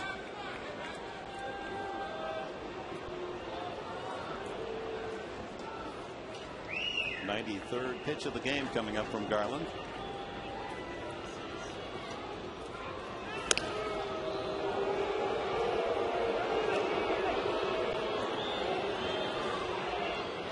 Garland worked constantly over to first to hold Maven close and almost got him a couple of times back in the first. Kept him tight enough that when he did try to steal, Hundley threw him out. Infield set for 2. There's certain things that stick out in your mind as a child watching the game of baseball. I don't know why it is, but I was watching the Cubs game one night in St. Louis playing the Cardinals. Guess who was on first base? Brock. And the Cub pitcher, I couldn't tell you who it was, but it reminds me of Garland and Maven and this little cat and mouse game. This Cub pitcher must have thrown over 20 times trying to get Lou Bledsoe again. And I just remember that just is etched in my memory. Let me just guess, Brock stole it. He did steal anyway. You're absolutely right. We're in the 6th inning, no one out. Maven with a single to right field to lead it off for the Marlins. Padres 2, Florida nothing. And the 0-2 pitch.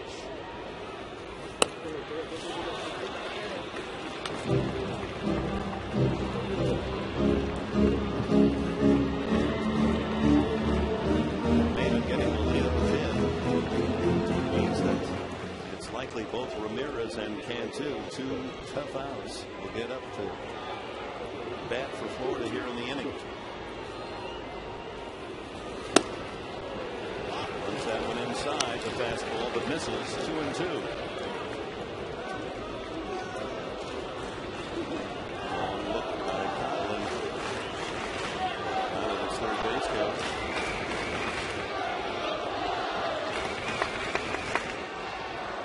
Spotter. They have the run hit on here.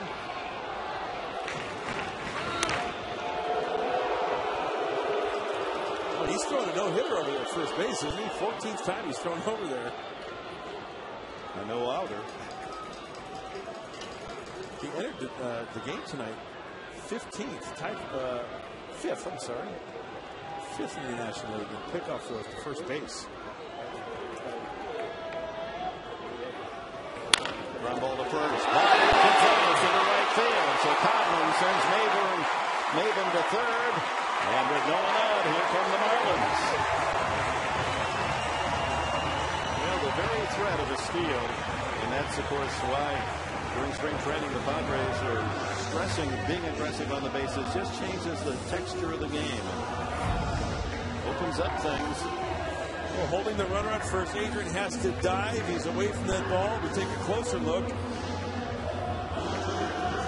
Gotta be good to get it by that Gold Glove, and Coghlan finds the hole. His 12th hit of the year, all singles.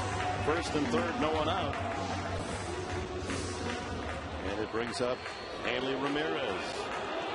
Walked and popped to second.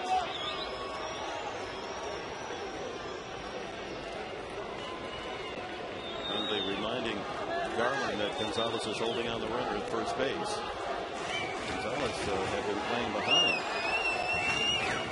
Big hole on the right side. Huge hole for Ramirez to shoot at as Eckstein swung over near second looking for a double play chance. Ball one. And we know Ramirez likes to use the whole field. He hit that home run last night to the opposite field. He'll hit the ball to the right side on the ground with the best of them, and he will certainly turn on an off-speed pitch to the left side. See Eckstein how close he is to second with Gonzalez holding on the runner. That's an inviting hole for Ramirez.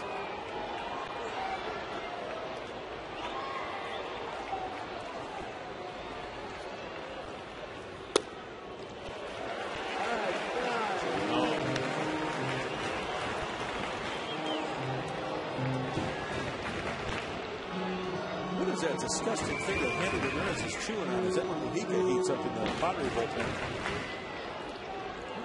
It's like tobacco. And kids, I don't encourage this. Is that a mouthpiece? Looks like tobacco and gum. And a mouthpiece.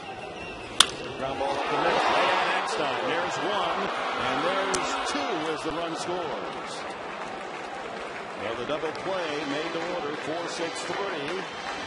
As Maven comes in from third to make it a 2-1 game. But that's how the Padres were set defensively to trade a run for a couple of outs. Perfectly placed. Why? Because John Garland hits his spot with his pitch. They get the double play. No RBI for Ramirez. Still plenty of time in this ball game to try to get that run back and many more.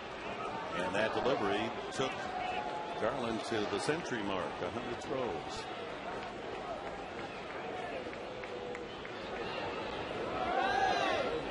Jorge Cantu singled his first time out, took a third strike the last time.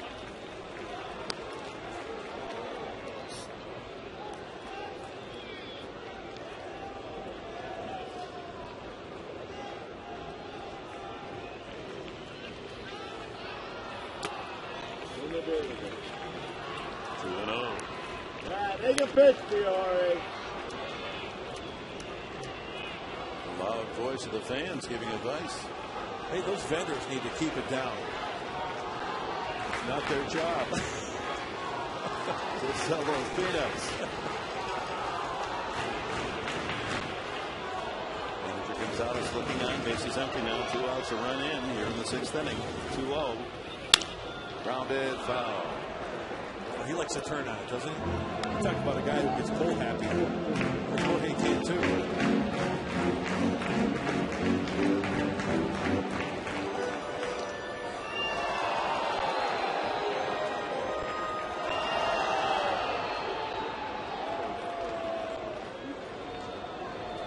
Two and one from Garland. And this is low. Wonder if when Jorge was a kid, they got in those kids' arguments. You know, they say cannot, Cantu, cannot, Cantu. Yeah, I wonder. Very nice. I knew exactly where you were going right there. Who played the game? 3-1. Foul back on the screen. A Midwestern game. Sure. Chicago area. Think alike. From the poor farms of Michigan. That's what else could we do? Oh, yeah. We are so poor we can't even pay attention to our house.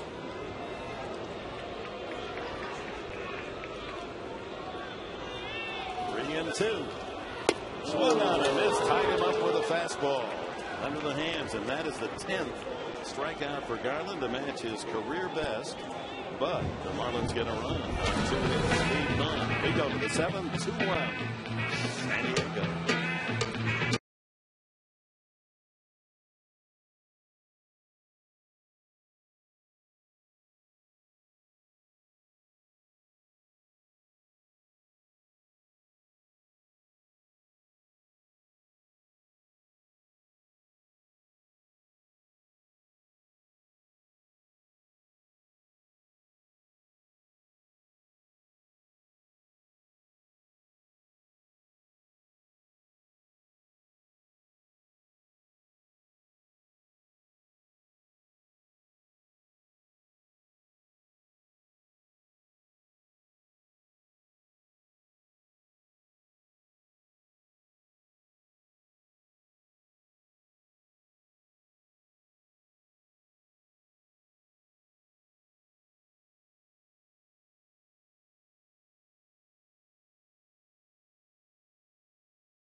San Diego Hyundai Dealers.com.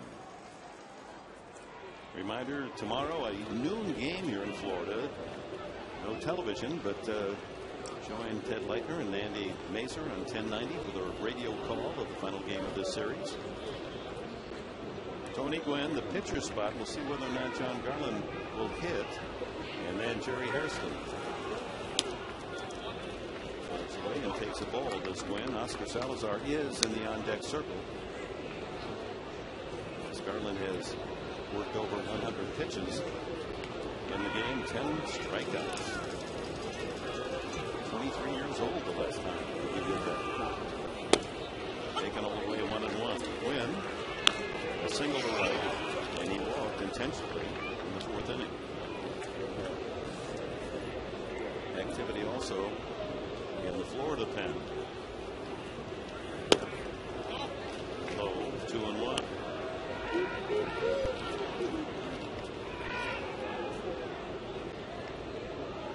Dayton, Hop, and Pinto are throwing for Florida. There's a strike at the knees, 2-2. The right-hander and the left-hander going. Pinto the lefty and Dayton, Hop, the right-hander. Sanchez into his 7th inning of pitching, and his count is up near 100.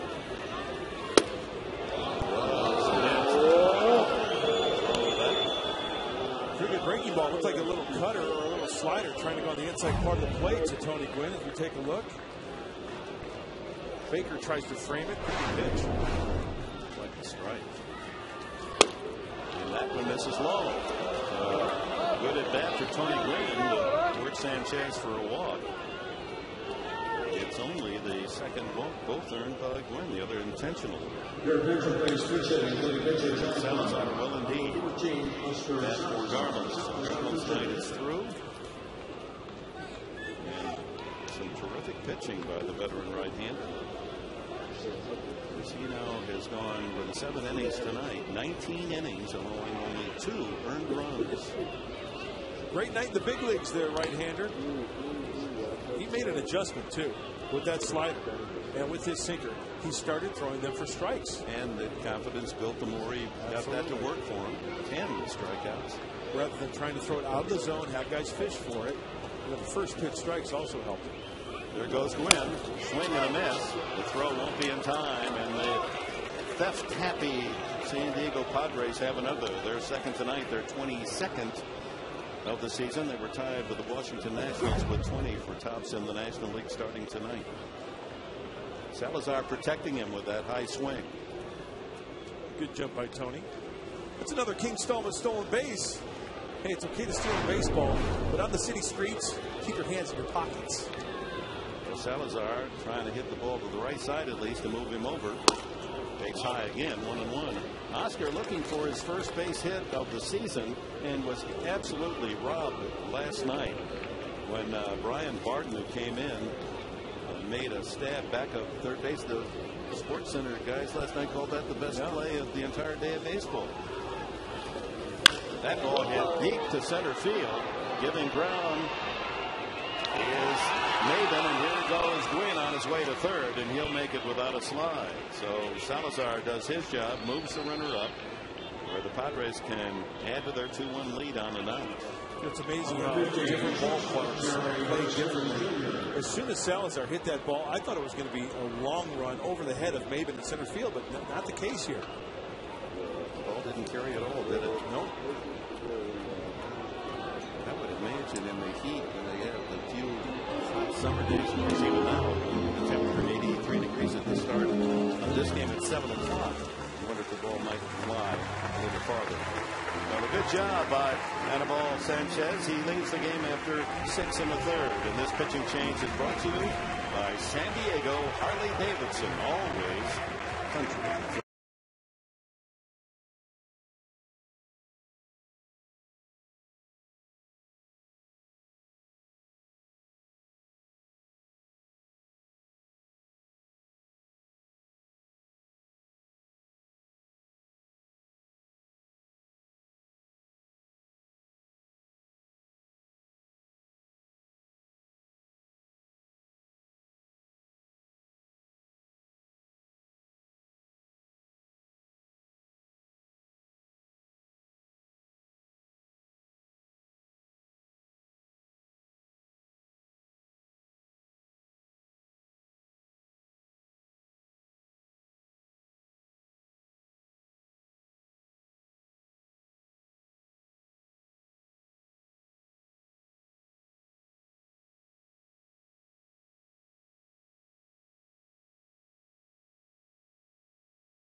Around at the park where you can enjoy a wonderful evening. As we remind you, happy hour is 7 days a week.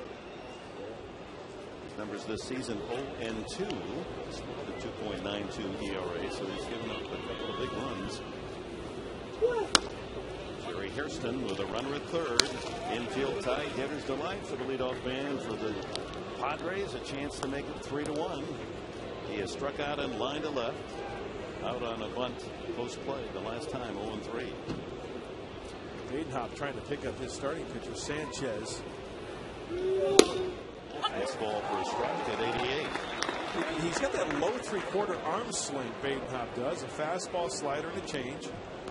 He's high 80s, low 90s, old school stirrups. He's trying to get that grounder with that sinker. Former Falcon at Bowling Green. Foul, and he's ahead on the count, 1-2.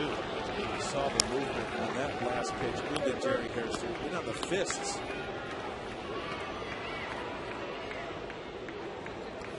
Watch this ball go in to the hands of Jerry Hairston. He hits the top half of the ball for the foul ball. Burke, Heinrich, Badenhop.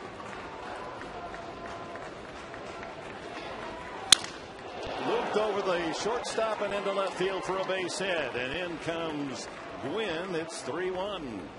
Sounded like that bat might have broken. Slider, and Hairston serves it into left center for his second RBI of the season.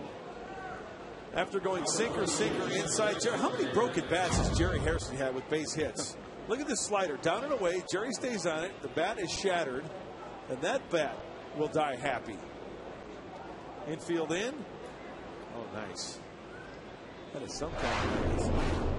3-1 San Diego, and still only one out. Eckstein is 2 for 3 tonight. And the walk and stolen base, as good as a stand-up double. Fly ball to center, and a base hit, producing the third run of the game for San Diego.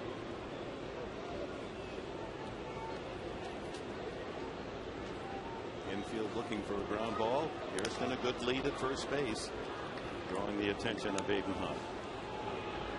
So you can close the book on Sanchez. 6 1/3, 3 runs all earned, 7 hits, walked 2 and struck out 8. And if Jerry's got the green light here, if he gets a good jump, he can go now. Badenhop, a lot of knees and elbows going towards home plate. Way outside, 1-0.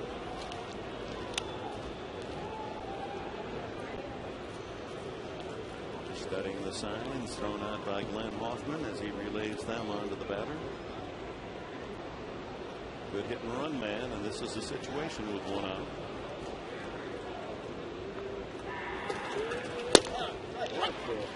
.87-mile-an-hour fastball, 1-1.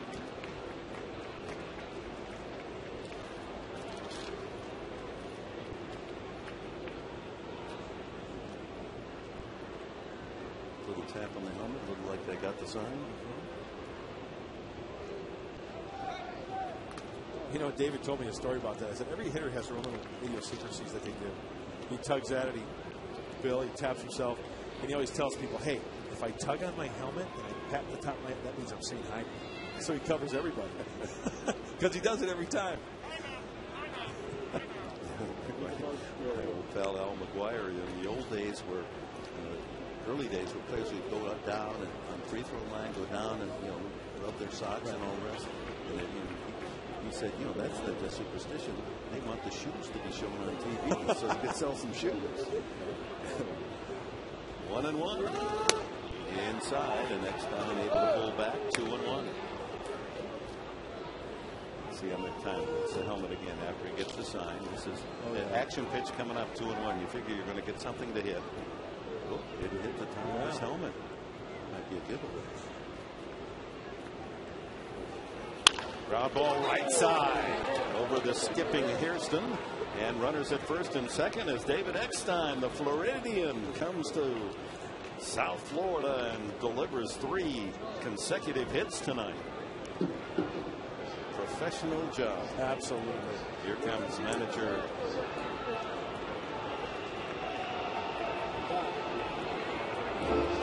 Gonzalez, and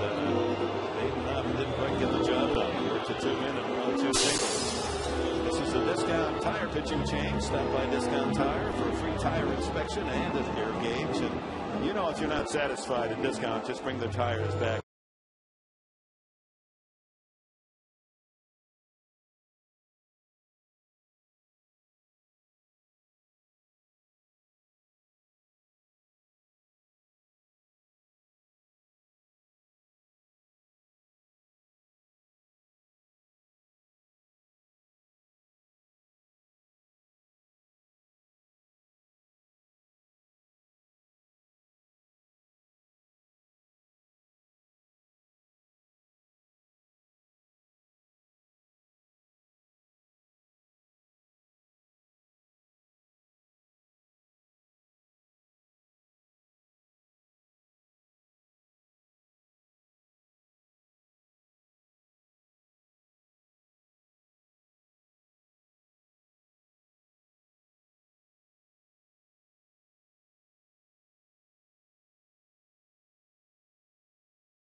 Union, record-breaking member growth. Make your move. Open an account today. Working into Adrian Gonzalez, 2 on and 1 out. Ground ball up the middle, base hit. Around third comes another run as Eckstein scores. Or check that, Hairston scores, and Eckstein moves to second base. And Gonzalez didn't waste any time, did he? First pitch from Pinto, and he drives it up the middle for his 15th run batted into the season. A 4-1 Padre lead. I think that's a great approach from Adrian Gonzalez. Get a first pitch over the heart of the plate and you go after it, so you don't have to wait for the other pitches that Pinto throws. He throws a fastball, change, and a slider right up the center of the diamond, and the Padres get a little insurance here late in the game. Eckstein stops at second, Gonzalez at first. And Headley turns it around. The switch hitter batting right-handed for the first time tonight. 1 0 for 3 left-handed against Sanchez. Runners at first and second, still 1 out. 3 consecutive singles. Hairston, Eckstein, and Gonzalez following the leadoff walk to Gwynn, producing 2 runs here in the 7th. 1-1. Last night, the Padres had only 3 runners in scoring position and failed to knock any of them in. Tonight they're 4 for 7 runners in scoring position, and perhaps not through yet.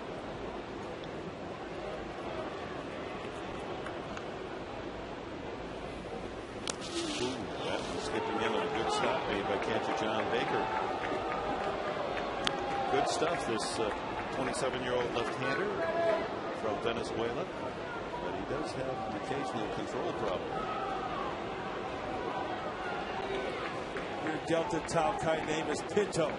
Why Pinto? Why not?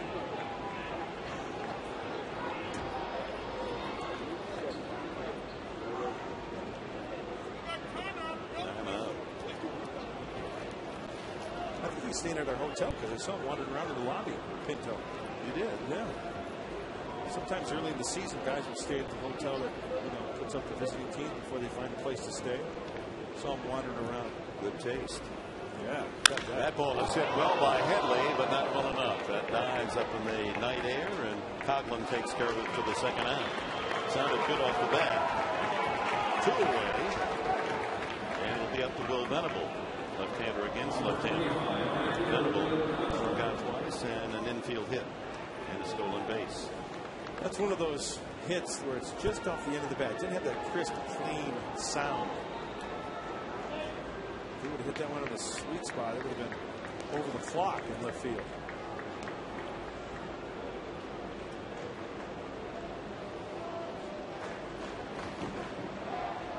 Eckstein second, Gonzalez first, 2 outs.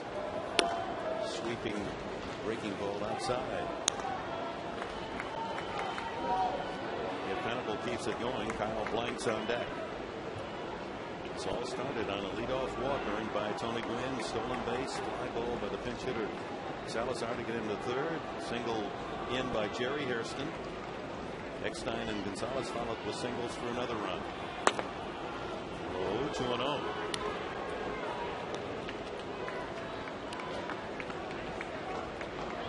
What are you thinking here now? Got a left-hander out on the mound. He's throwing you a couple of big sweeping breaking balls.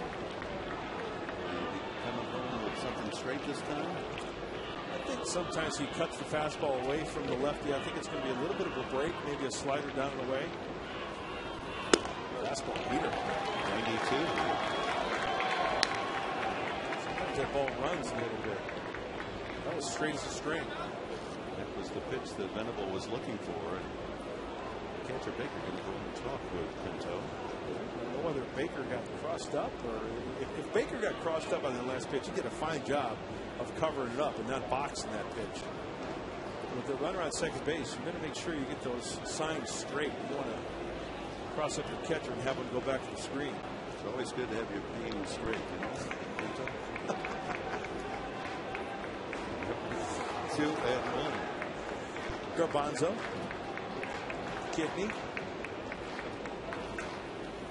Ooh, another good cut by Venable. Another fastball flowing through that swinger. The left-handed hitter.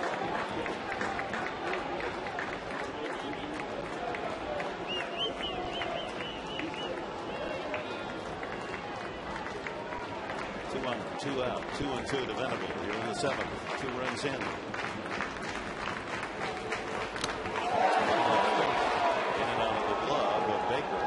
Crawford is down now. Oh, dear, wait. Where did that hit?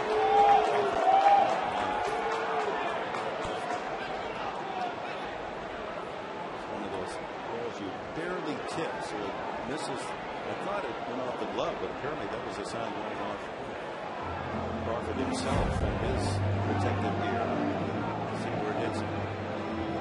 Oh, right in the bicep. Right bicep. No protection there. No.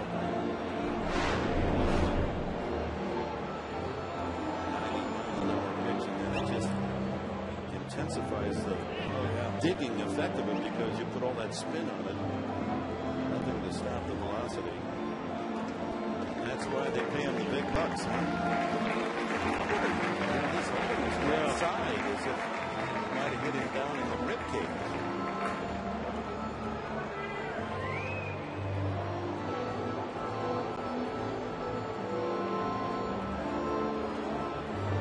Did you ever umpire when you were a kid? You know what? I did a little bit, and you know, also umpiring in my son's little league because it was responsibility as a parent. But look, you know, we're kind of caught. It looks like he's grabbing his side a little bit. I think it put him up under the arm. Yeah, kind of blocked. Oh yeah. Looks like it got him more on the right deck on the rib cage rather than the arm.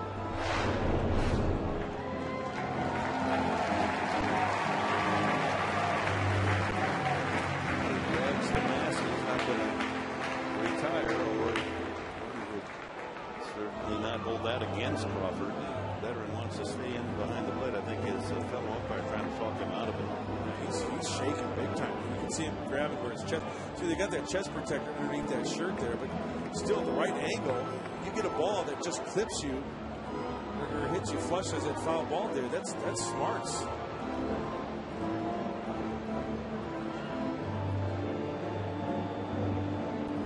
Just trying to grab some air. That lasting in your rib cage up there.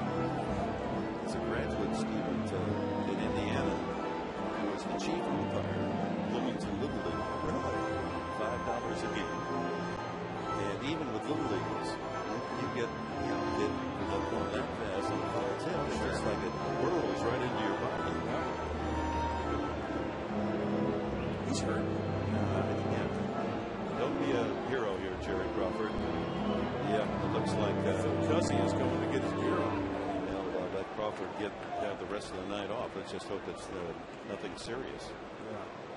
See, that's the thing. You get hit hard like that, he might be on his feet, but you never know what's going on inside.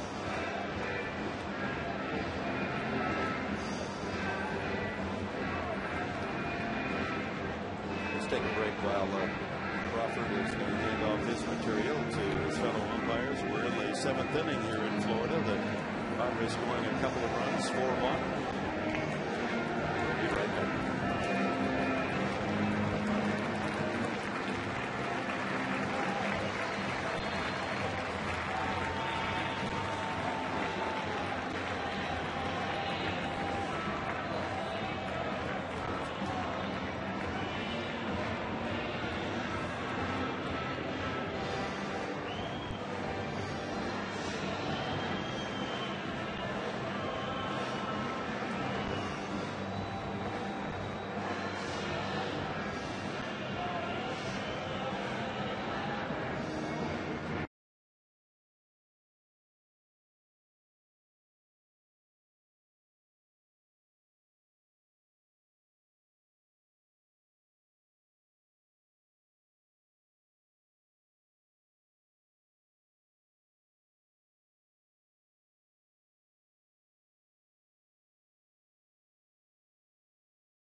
Cuzzy, the second base umpire, has gone in to put on the equipment and will take over for Jerry Crawford. If we get any word from downstairs as to the injury or the seriousness of it, the result of that foul tip against Jerry Crawford, we'll certainly share that with you. Just to recap the scoring tonight in the second inning, the Padres took the lead 1-0 on a double by Blanks and an RBI single from Nick Huntley. And eventually Huntley was thrown out on the plate on a single by Tony Gwynn on a terrific throw by right fielder Brett Carroll. The Padres added their second run in the 7th inning with 2 outs, a bunt single by Eckstein, line single to left by Gonzalez, and then an error on the throw in by left fielder Coughlin to make it 2-0. Marlins came back with a run in the 6th off John Garland on leadoff single by Maven. A single by Colgan sent him to third, and the run scored on a double play ball as umpire Phil Cuzzy comes out. And here in the 7th inning with a 2-1, a leadoff walk win. Stoll second, moved to third on pinch hitter Salazar's fly ball. Scored on Hairston's single to left.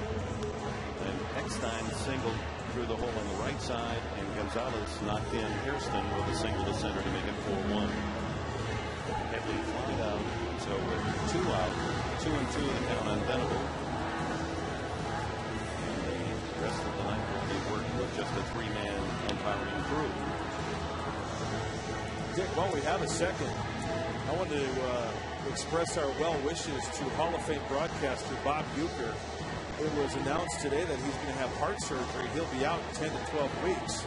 It's something that he was aware of and thinking about doing since last September. So Ueck, who's beloved throughout all of baseball, and I know he's a friend of yours as well. Absolutely. So he's going to undergo heart surgery, and we wish him nothing but the best because he's going to be missed for the next 10 to 12 weeks in recovery. So all the best to Ueck, his family, And I know he'll be missed by not only the Brewer fans, but baseball fans throughout this great game. All right, so we'll miss not seeing him as the Brewers come to Petco for the 4-game series starting Thursday night. Well, the man with such a good heart, and maybe it'll make it even better. Well, the delay continues, so we'll take another quick break here. 7th inning, 2 out. We'll be right back with the Padres up 4-1.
Take care of Carly Crawford.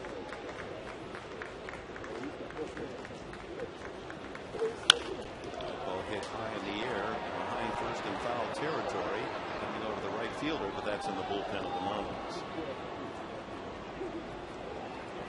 So these umpires reverting back to their minor league days, like in AAA, where they have the three-man crews. Have to cover all the bases. Everybody will be moving a little bit more on that field. Brian O'Nora remains over at first base. Chris Puccioni is on the infield grass now. 2-2 again to Venable. And he gets it. Inning over. As Pinto has his first rebound, but the Padres use the singles. Hairston, Eckstein, Gonzalez to score 2. It's 4-1.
superdentist.com and call us at 619-DENTIST, 619-336-8478. Don't forget to have a super smile. And for Padre fans, here through 6.5. Chance to smile with a 4-1 lead, as they have not suffered 3 consecutive losses this season, been able to come back the 2 previous times when they've lost back-to-back games. And Luke Gregerson comes in now in the 7th inning for starter John Garland with a 4-1 lead. Dan Ugla leads it off and takes one of those sliders from Luke for a strike. He is Gregerson retired the last 24 batters that he's faced in a row. That ties a San Diego relief pitcher record. Craig Lefferts in 1984, the last to do it. Lefty Lefferts, now a pitching coach in the minor leagues, I believe with the Oakland Athletics. In this stretch of 24 straight batters retired, he's been absolutely brilliant. Inside with a fastball. He's got that 2-seamer working. And we know about his slider as we take a look at the numbers. Great numbers for Luke. Last time out was Sunday in Cincinnati, inning of the 3rd. You wonder why his ERA so high when he hasn't given up anything 24 straight. Go around? No. 2-2. Well, his first outing of the year, remember, Arizona. That's right. He's coming around a little bit. The slider wasn't sliding, remember? We talked to Terry Balsley about that. Gave up 3 runs in a third of an inning. That was a tough way to start the season. But he's worked it down to a more than reasonable level. Yes, he did. Nope. He went before on the last one. They did the field. This is the previous one, not the last one, but this is the previous one. You be the judge. Oh, come on. He didn't. You don't think? He didn't go to the plate. He did that time. And it's a foul tip. Doesn't matter. Strike 3. That's now a San Diego record. Luke Gregerson has retired 25 consecutive batters. No other pitcher in history has done that. He's working on a perfect game. Right? Yeah. That's right. 2 more outs and he's got a perfect game. Very good. John Baker walked and struck out facing John Garland. 0-1. So John Garland, 6 innings, 1 run, earned, 3 hits, 3 walks, 10 strikeouts to match his career high. Gregerson in the bullpen tried to save the win for Garland. This is 2-0. Baker to be followed by Gabby Sanchez.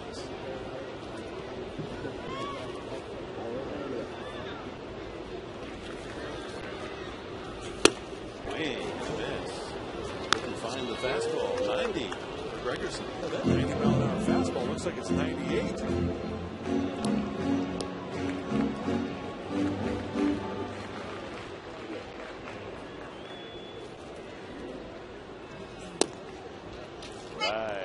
Outside edge, 2-2, another 90-mile-an-hour fastball. This goes to show you don't have to have the 98-mile-an-hour fastball. If you can locate the 2-seamer, locate the fastball. In my opinion, the best pitch, the located fastball. There's his best pitch, the slider down low and fouled away by Baker.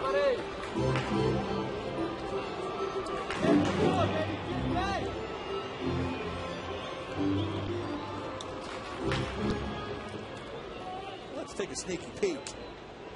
Slider, yeah. Get it down. Oh, backdoor it.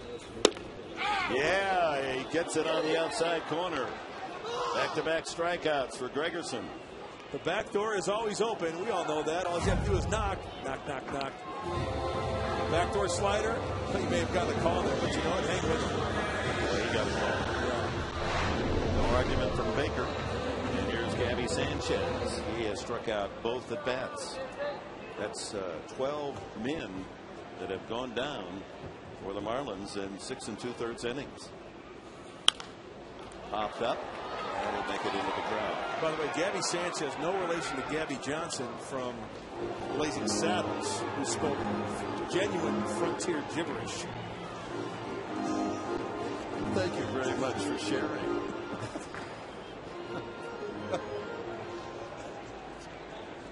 Ken Mars was in that movie. Yeah. He was in all the Brooks' movies. Yeah, have you met Mel Brooks? I've never met him. No? No, I never have. But Ken Mars was a friend of mine. Who was in all his movies. Right.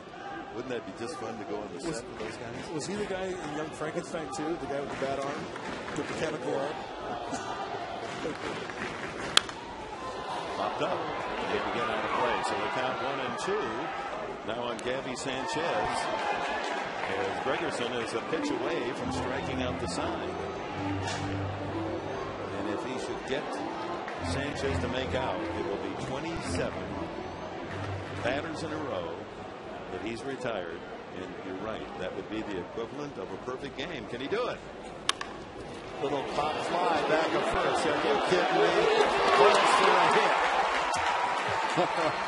So Sanchez just reaches up and blocks that pitch for a base hit.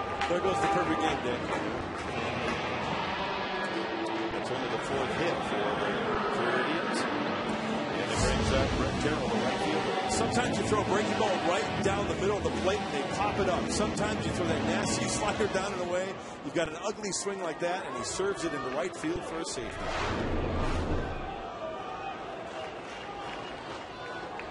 So 2-out single for Sanchez. Carroll has struck out both times up tonight. That was a hittable pitch down the heart of the plate. 4-1 San Diego. 2 outs, bottom of the 7th inning. Mike Lamb is on deck. Pinch hit if Carroll keeps it alive, but he's down 2 on the count. Fastball to 91.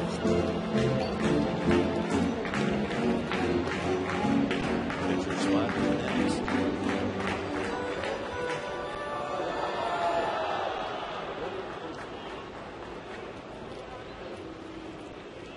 Cool hand Luke. Nice. So you have another strike in him here against Carroll. No, he chases the slider away, and he does strike out the side. No runs, a blue pit, a man left for the Marlins. We go to the 8th inning. Padres 4, Florida 1.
pitcher is Brian Sanchez with an S and not a Z at the end of his surname.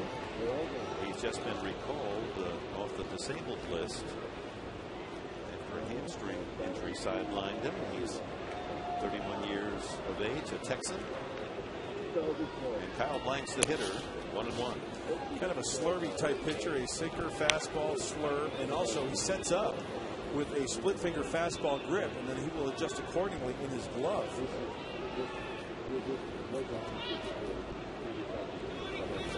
Swing and a miss.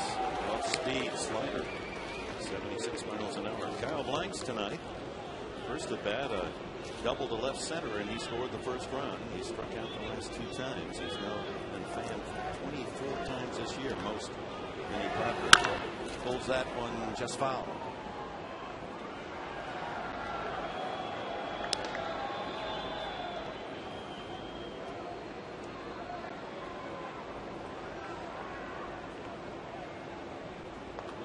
Adams starts to warm up down in the bullpen, so that's the order. Gregerson, Adams, Bell.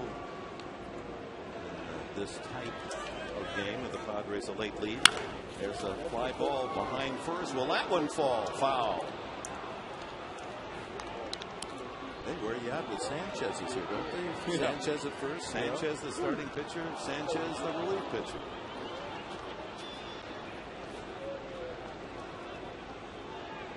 By the way, your friend Kenneth Mars, he was Inspector Kemp in Young Frankenstein. One of the funniest scenes ever when they're throwing darts and they can't hit the dartboard, it's going out the window, and it makes the flat tire on the car as they roll away. What kind of money thinks of it? 1-2 to Blanks. Oh, that's missed. Sanchez wanted that call. College ball at Lamar University. Rides inside just a little bit, apparently, according to umpire Phil Cussy. That ball hit high in the air, left center. Calling is the center fielder Maven. Well, now Nick Hundley steps in. He's 1 for 3 tonight. RBI single, knocking in his 9th run of the year. Looking ahead for the Marlins, it'll be the pitcher's spot, and at the end of the last inning, Michael Lamb was in the on-deck circle. We'll presume that he'll lead off the bottom half of the inning, with then Maven and Coghlan at the top of the order.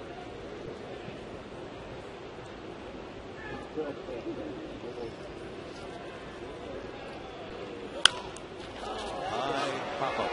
It'll come back into the crowd.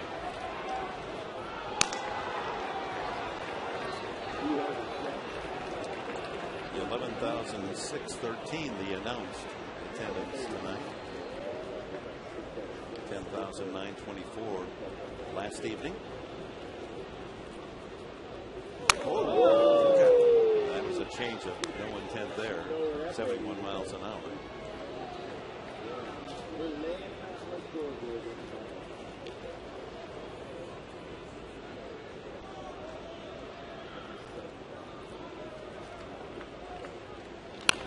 Check swing roller.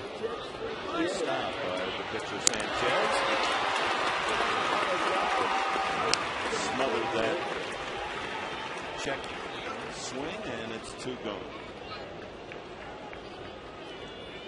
Tony Gwynn has been very productive tonight, hitting out of that 8th spot in the order. Singled sharply to right, and a play that should have scored a run, except Brett Carroll made the throw of the year, at least the best throw we've seen in this month of April, to throw out Hundley at the plate. And he walked in the 4th, and he walked to lead off the 2-run 7th inning, stole second base.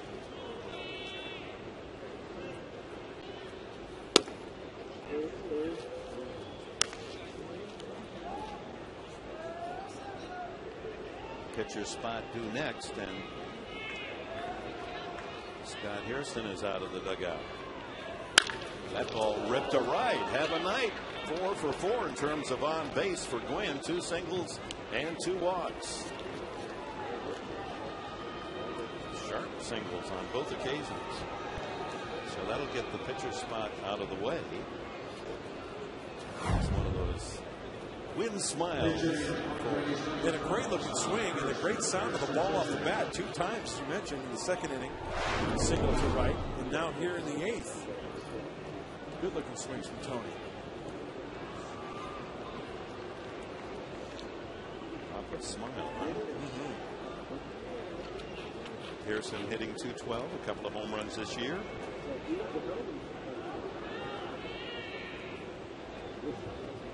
Wynn, a threat to steal. Sanchez hurries the fastball up there, but at 86 miles an hour. Riding high.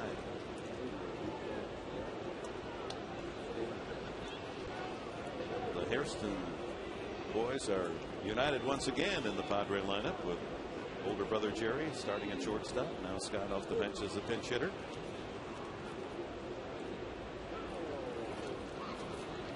Wynn stole a base and literally stole a run in the 7th inning. A walk, stolen base, moved to 3rd on a fly ball. Able to score on an out. Didn't need to as Jerry Hairston singled him in. There he goes. Throw. Out of time. And all 3 stolen bases tonight have been cleanly taken. So Wynn with a couple. That's 23 on the season for San Diego base runners. Well, the Padre runners are getting good jumps and not even close against Baker. Maybe Baker's getting too much cookie dough on those hands. Flower can't get a good grip on that baseball as he throws it down to 2nd base. Matches his season total. Now with 4, Wynn. Good breaking pitch. And Scott Hairston pulling off the plate. 2-1. Well, that almost looks like a curveball there, Dick. We've seen the short breaking ball, but that one had a little bit more hump in it, as a curveball does. Insurance run out there for the Padres with 2 outs. 3-1. Jerry Hairston hitting behind Scott Hairston. Should younger brother keep it going?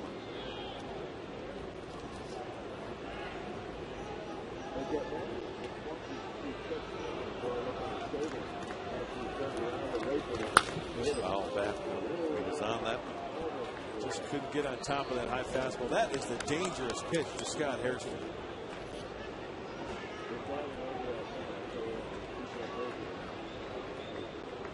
So 3 stolen bases tonight for the Padres. 2 by Tony Gwynn.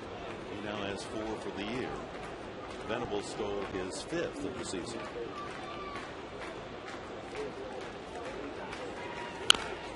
The plate remains 3-2.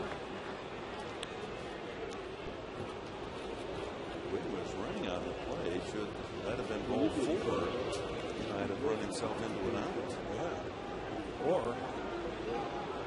maybe he was anticipating or saw that ball contact being made and just ran and didn't know if it was a foul ball. No percentage of stealing here. No.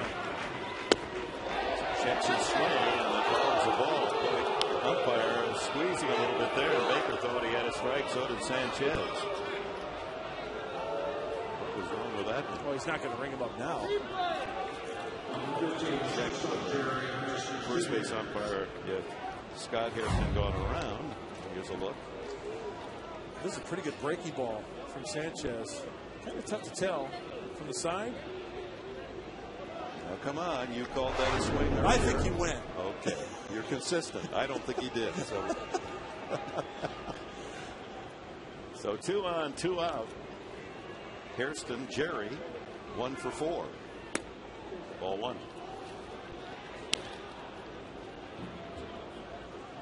Struck out, line to left.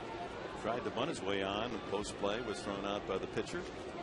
And singled in a run and scored a run in the last inning.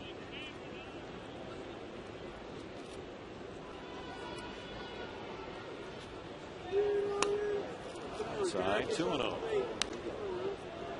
this was the book on the Marlins. Great starting pitching, but get into their bullpen and you can have some fun.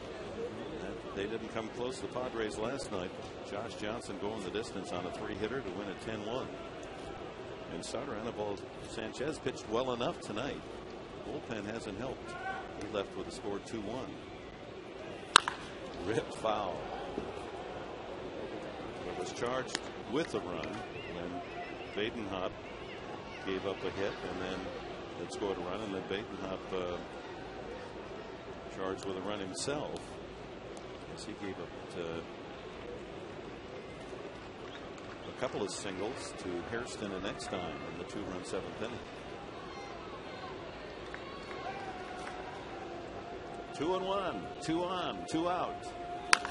Line foul. Looks like a changeup from Sanchez. And Jerry way out in front of that pitch. Heads up Glenn Hoffman down there in the third base coach's box.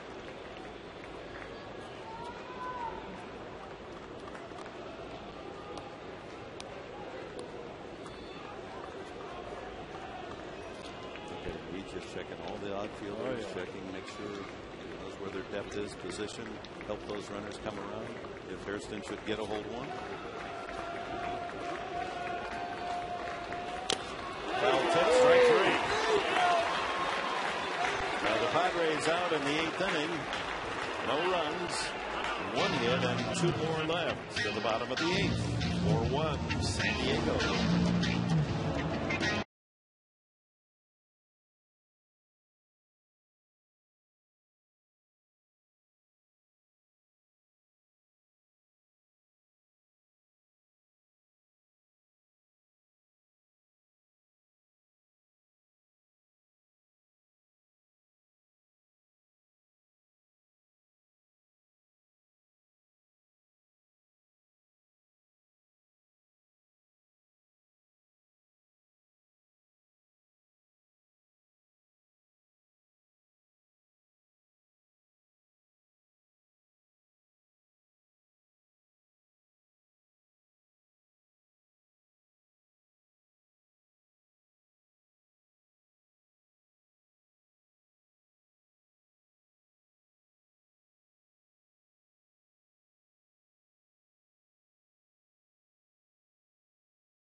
Brought to you by the San Diego County Toyota dealers, and Jerry Hairston comparing his career games by position. Nearly at second base, left field, center field, but starting for the 86th time at shortstop tonight. Right field, third base, first base, even one game. It's the kind of man you want on the bench. No matter where you need somebody to fill in or start, Jerry can handle the job. Absolutely. He's made some nice plays at shortstop. Mike Lamb will face Mike Adams, and Adams back on the mound. He's pitched outstanding baseball, but that ERA 6.43 ballooned because of the Sunday game in Cincinnati. The Padres ahead 4-3, came in the 8th inning to try to lock in the win, but gave up 2 runs and 3 hits. Gave up a single to Roland, double to Jay Bruce. That's one run, and then it was Raymond Hernandez with a single to right field, the game winner, 5-4. Lamb 2 for 13, as you see, on the season. There's a line drive to right field. Venable in the right spot for the first out. Boy, this Padre bullpen in 6 2/3 innings pitched, 11 strikeouts. That's been the common theme. The strikeouts, because these pitchers have great pitches to get ahead and then put hitters away. And then collectively speaking, the Padre pitchers as a whole, in 15 innings, 25 strikeouts. Top of the order, Cameron Maven walked, struck out, and singled, 1 for 2.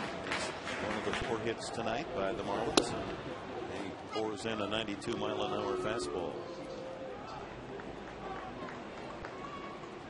So Brian Sanchez goes an inning, no runs allowed, 1 hit, 1 walk, and 1 strikeout. We'll have a new pitcher at the top of the 9th. Just off the edge, 93. Manager Freddie Gonzalez going to the pen for his 4th relief pitcher in the 9th, and he's got 2 men warming up. Chris LaRue and Tim Wood just downstairs, 2-1.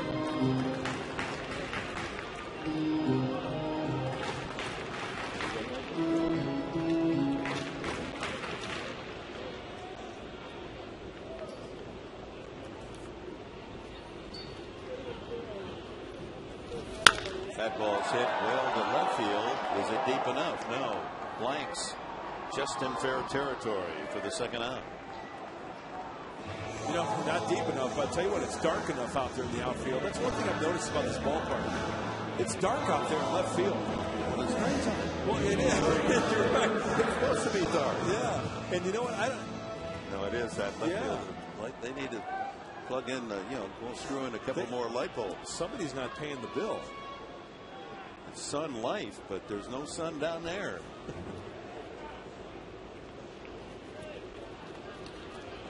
Two outs. Chris Coughlin takes a strike at the knees. Well, Mike Adams really needs this inning. He does. You know, as a reliever, you go out there and you don't perform at your, expectations like you did in Cincinnati.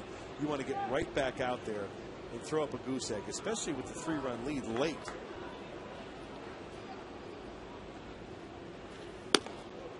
Nice. 92 again. Coughlin has struck out twice tonight and grounded a single to right field that sent Maben, who had led off the 6th inning with a single to third, where he scored the only run on a double play ball. Oh, he waves at that one. And Mike Adams indeed comes off his worst outing of the season up in Cincinnati on Sunday to retire the side in the 8th inning. We go to the 9th here in Florida. Padres 4, Florida 1.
Official gear includes the latest apparel, nostalgic memorabilia, authentic classics.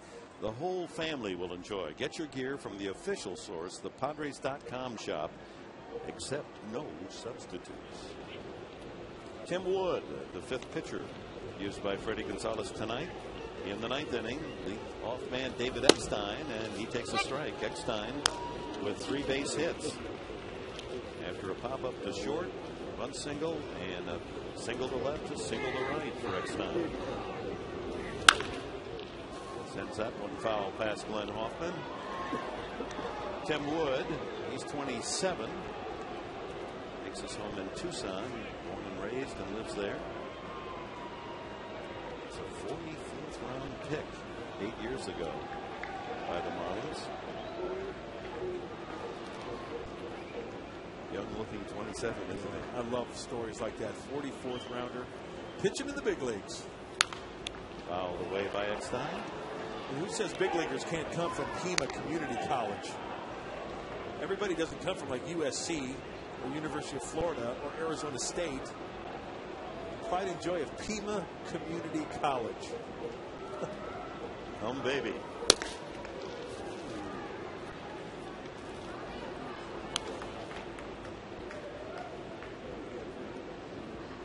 Was up and down 3 times last year from the minors up with the big club. Slides that one just out of the strike zone, 2-2. He worked in 18 games total a season ago. Had a win, no loss. 2.82 ERA. He pitched well. Ground ball punch to short. Ramirez across to Sanchez for the end.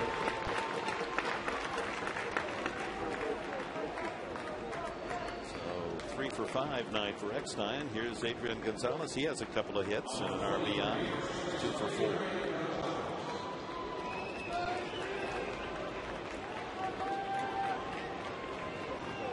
Bottom of the 9th inning, the Marlins will have Hanley Ramirez, Jorge Cantu, and Dan Ugla. 3 tough outs. And apparently it'll be Heath Bell to try to secure the win.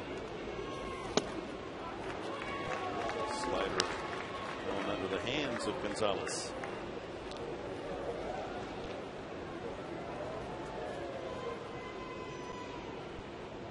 No shift by the Marlins. Chases a pitch. You don't see that often. Slider. To go along with that slider, Wood also throws a two-seam fastball and a changeup. Nothing really spectacular. Low 90s on the fastball.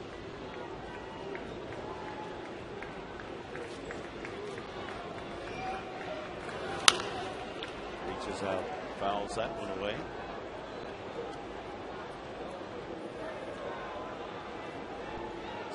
Telling himself to stay back or something, mumbling something to himself, or that little man on his shoulder, his little imaginary friend trying to stay back on that slider or take the fastball the other way. And lays it off the slider. That's what he chased earlier in the count.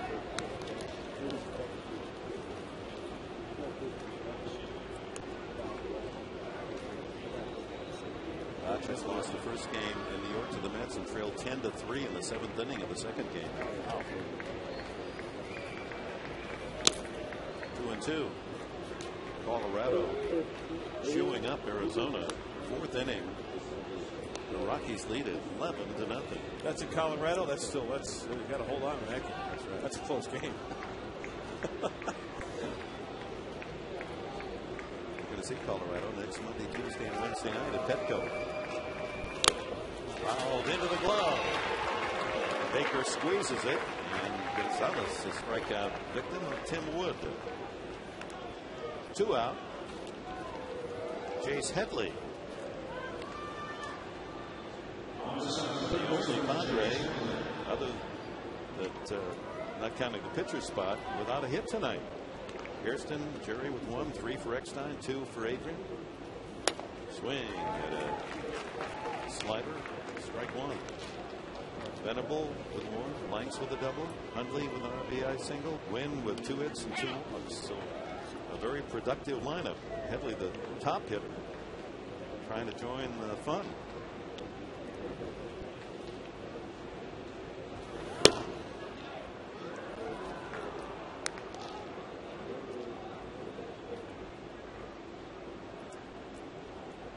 About as quiet as you'll get at a ballpark, huh? It's like a tennis match, huh?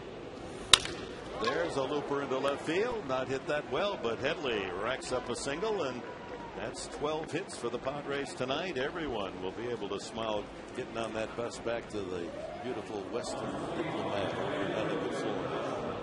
We are spoiled, aren't we? Speaking of the beautiful hotel, it's a resort. It's got like 3 different pools. We're right on the beach. We're lucky. We are very lucky. Privileged, too. Will Venable. A single, and he struck out 3 times. Now he's facing a right-handed pitcher. You see the dirt on the shirt of Venable. His stolen base back in the 4th inning, his 5th of the year. He's 5 for 5. Oh, they got it picked off, and then they don't get it. The wandering Headley, who has 6 stolen bases to lead the team. He was way off the base, but Wood couldn't make his move. It's so quiet here. We could hear the guys on the field saying, "Step off, step off." Gets back safely.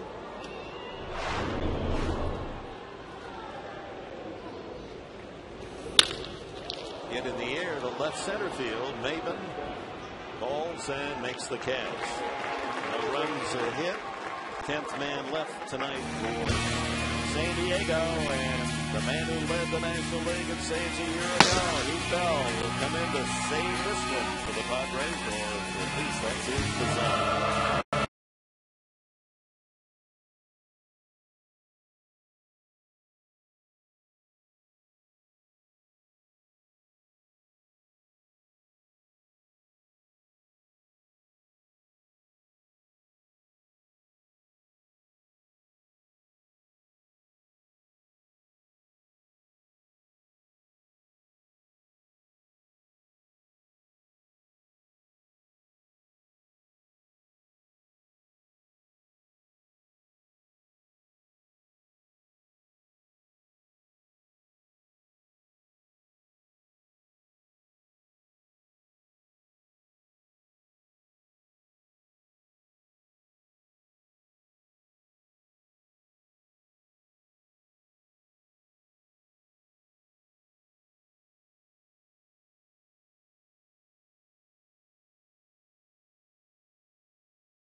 On San Diego, visit 4sd.com for programming and schedule information. Yeah, the Marlins dugout. They kicked up some noise here in the 9th inning. Heath Bell hadn't pitched since back in the homestand 6 games ago, or 6 days ago, until last night. So he came in the 9th inning in a 10-1 game just to get some work, and work he did. Struck out the side in the 8th inning. I'd like to repeat that performance now. Save this 4-1 win. Hanley Ramirez first up for Florida. It's a pop-up behind first. Does Gonzalez have a play? No, just out of his reach, back about 3 rows.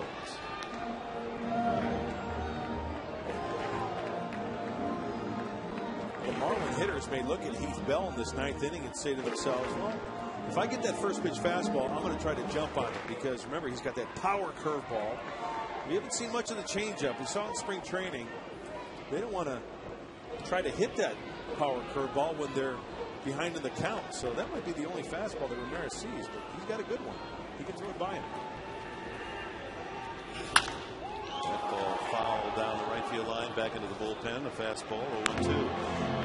I don't know if you noticed when he took off his cap, he has shaved his hair down to a nub. He's almost as bald as you are.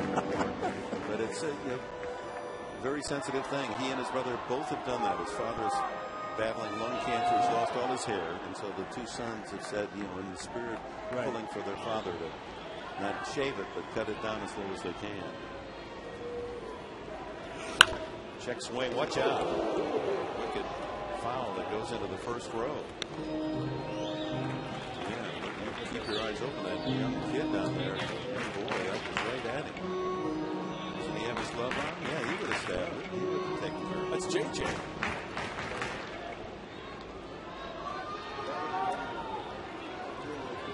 Two strikes the count on Ramirez.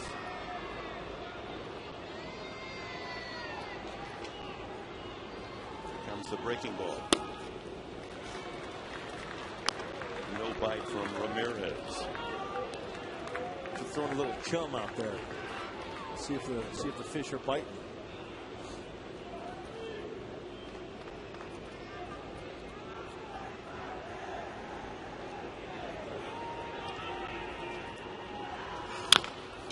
Chopped out in front of the plate. It's going to be a tough play for Bell. He throws it away. Backed up by Eckstein, and Ramirez at first base. We'll see how they score it. Probably a base hit. That was a tough play for Bell. He's not happy with his effort, however. Swinging bunt, lame knee. You know, I think if he fires a perfect strike to first base, they get Ramirez. Yeah, they do. He threw without looking and threw it right into the runner. Gonzalez had to pull away. You know, looking at that, I would, they might, I got to give him an error on that. Handed himself, Bell.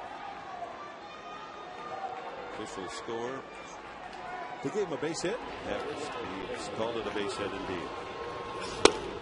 That brings up cleanup man Jorge Cantu. Walk, popped up and grounded into a double play.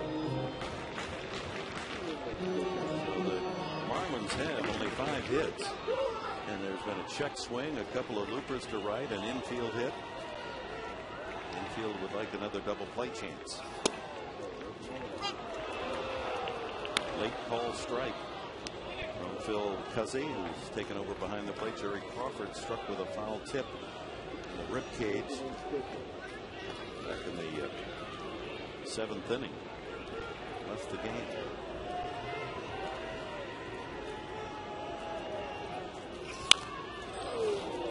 For the screen.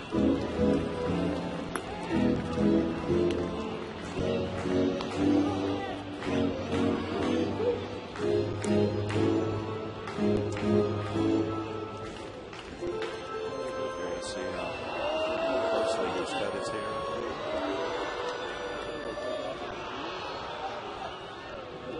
He's got such a mean presence on the mound, but he's one of the sweetest guys around. You bet.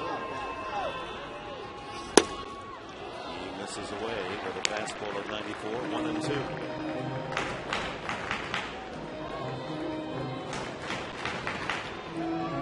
Dan Ugla is on deck. Infield hit opens to the 9th for Hanley Ramirez. Bell trying to lock the door on this one. Hit right back for another base hit, so the tie run's going to come to the plate in the 9th inning as Cantu delivers.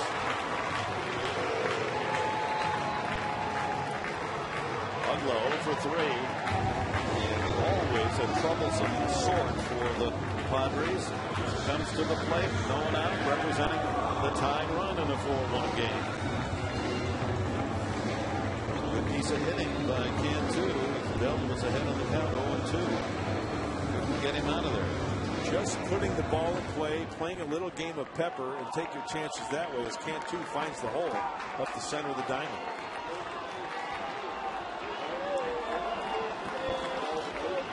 If you're looking for the twin killing, Dan Ugla has yet to ground into a double play this year.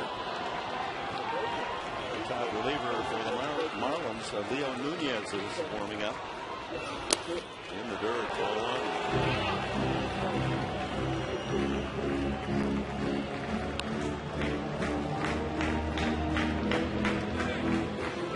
So last night in a meaningless performance, only to get action, Bell strikes out the side. Now with the game on the line, 4-1. Back-to-back base hits by Ramirez and Cantu. And 1-0 the count on Ugla.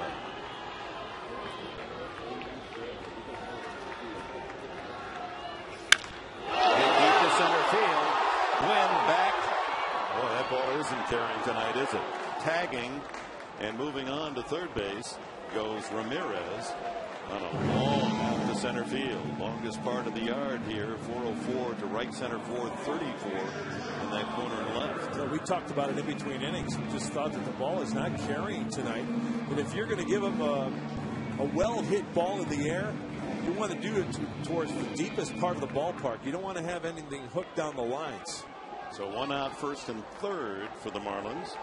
John Baker. He's walked and struck out twice. Left-handed hitting catcher. On the season, no home runs, 6 runs batted in. And unlike Ugla, who is not grounded into a double play, John Baker, the catcher, has grounded into 3 twin killings this year. He leads the Marlins in that category. Gonzalez is holding the runner at first, so there is a hold. He can pull through that right side. Ball's behind 2-0.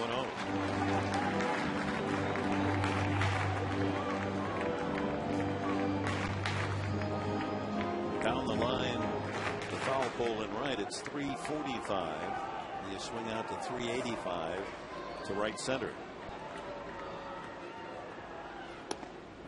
There's the corner pin pointed on that fastball. 2-1.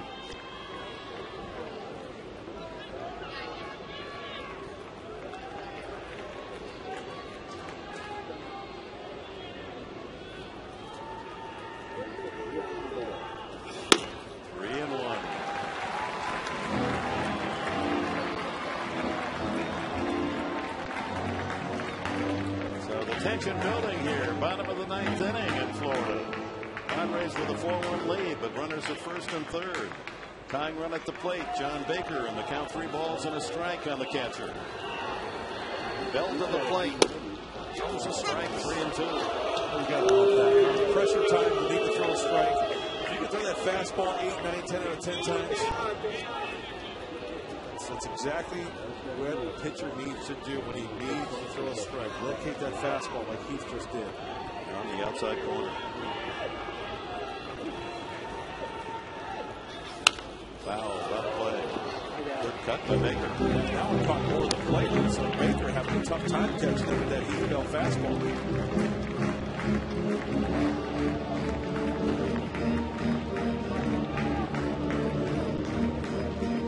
Deck for the Marlins is Gabby Sanchez.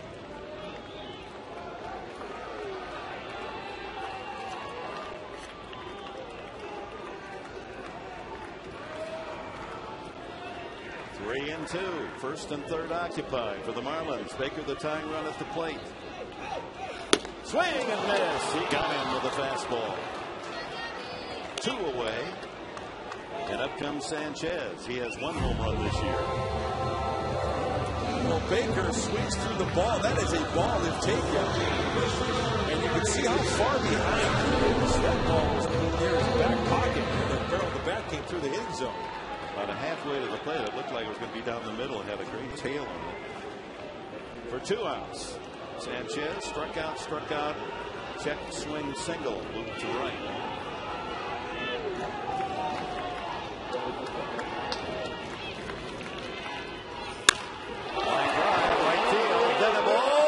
Dives, and did he get it?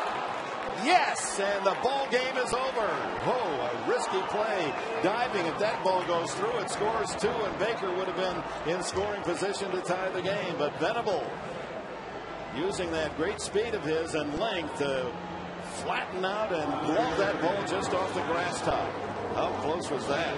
And the Padres win it 4-1. And as they have twice before in this season, after back-to-back losses, they've come back with a big win. And have positioned themselves a winning record now in the month of April. Venable ends the game with a sterling play.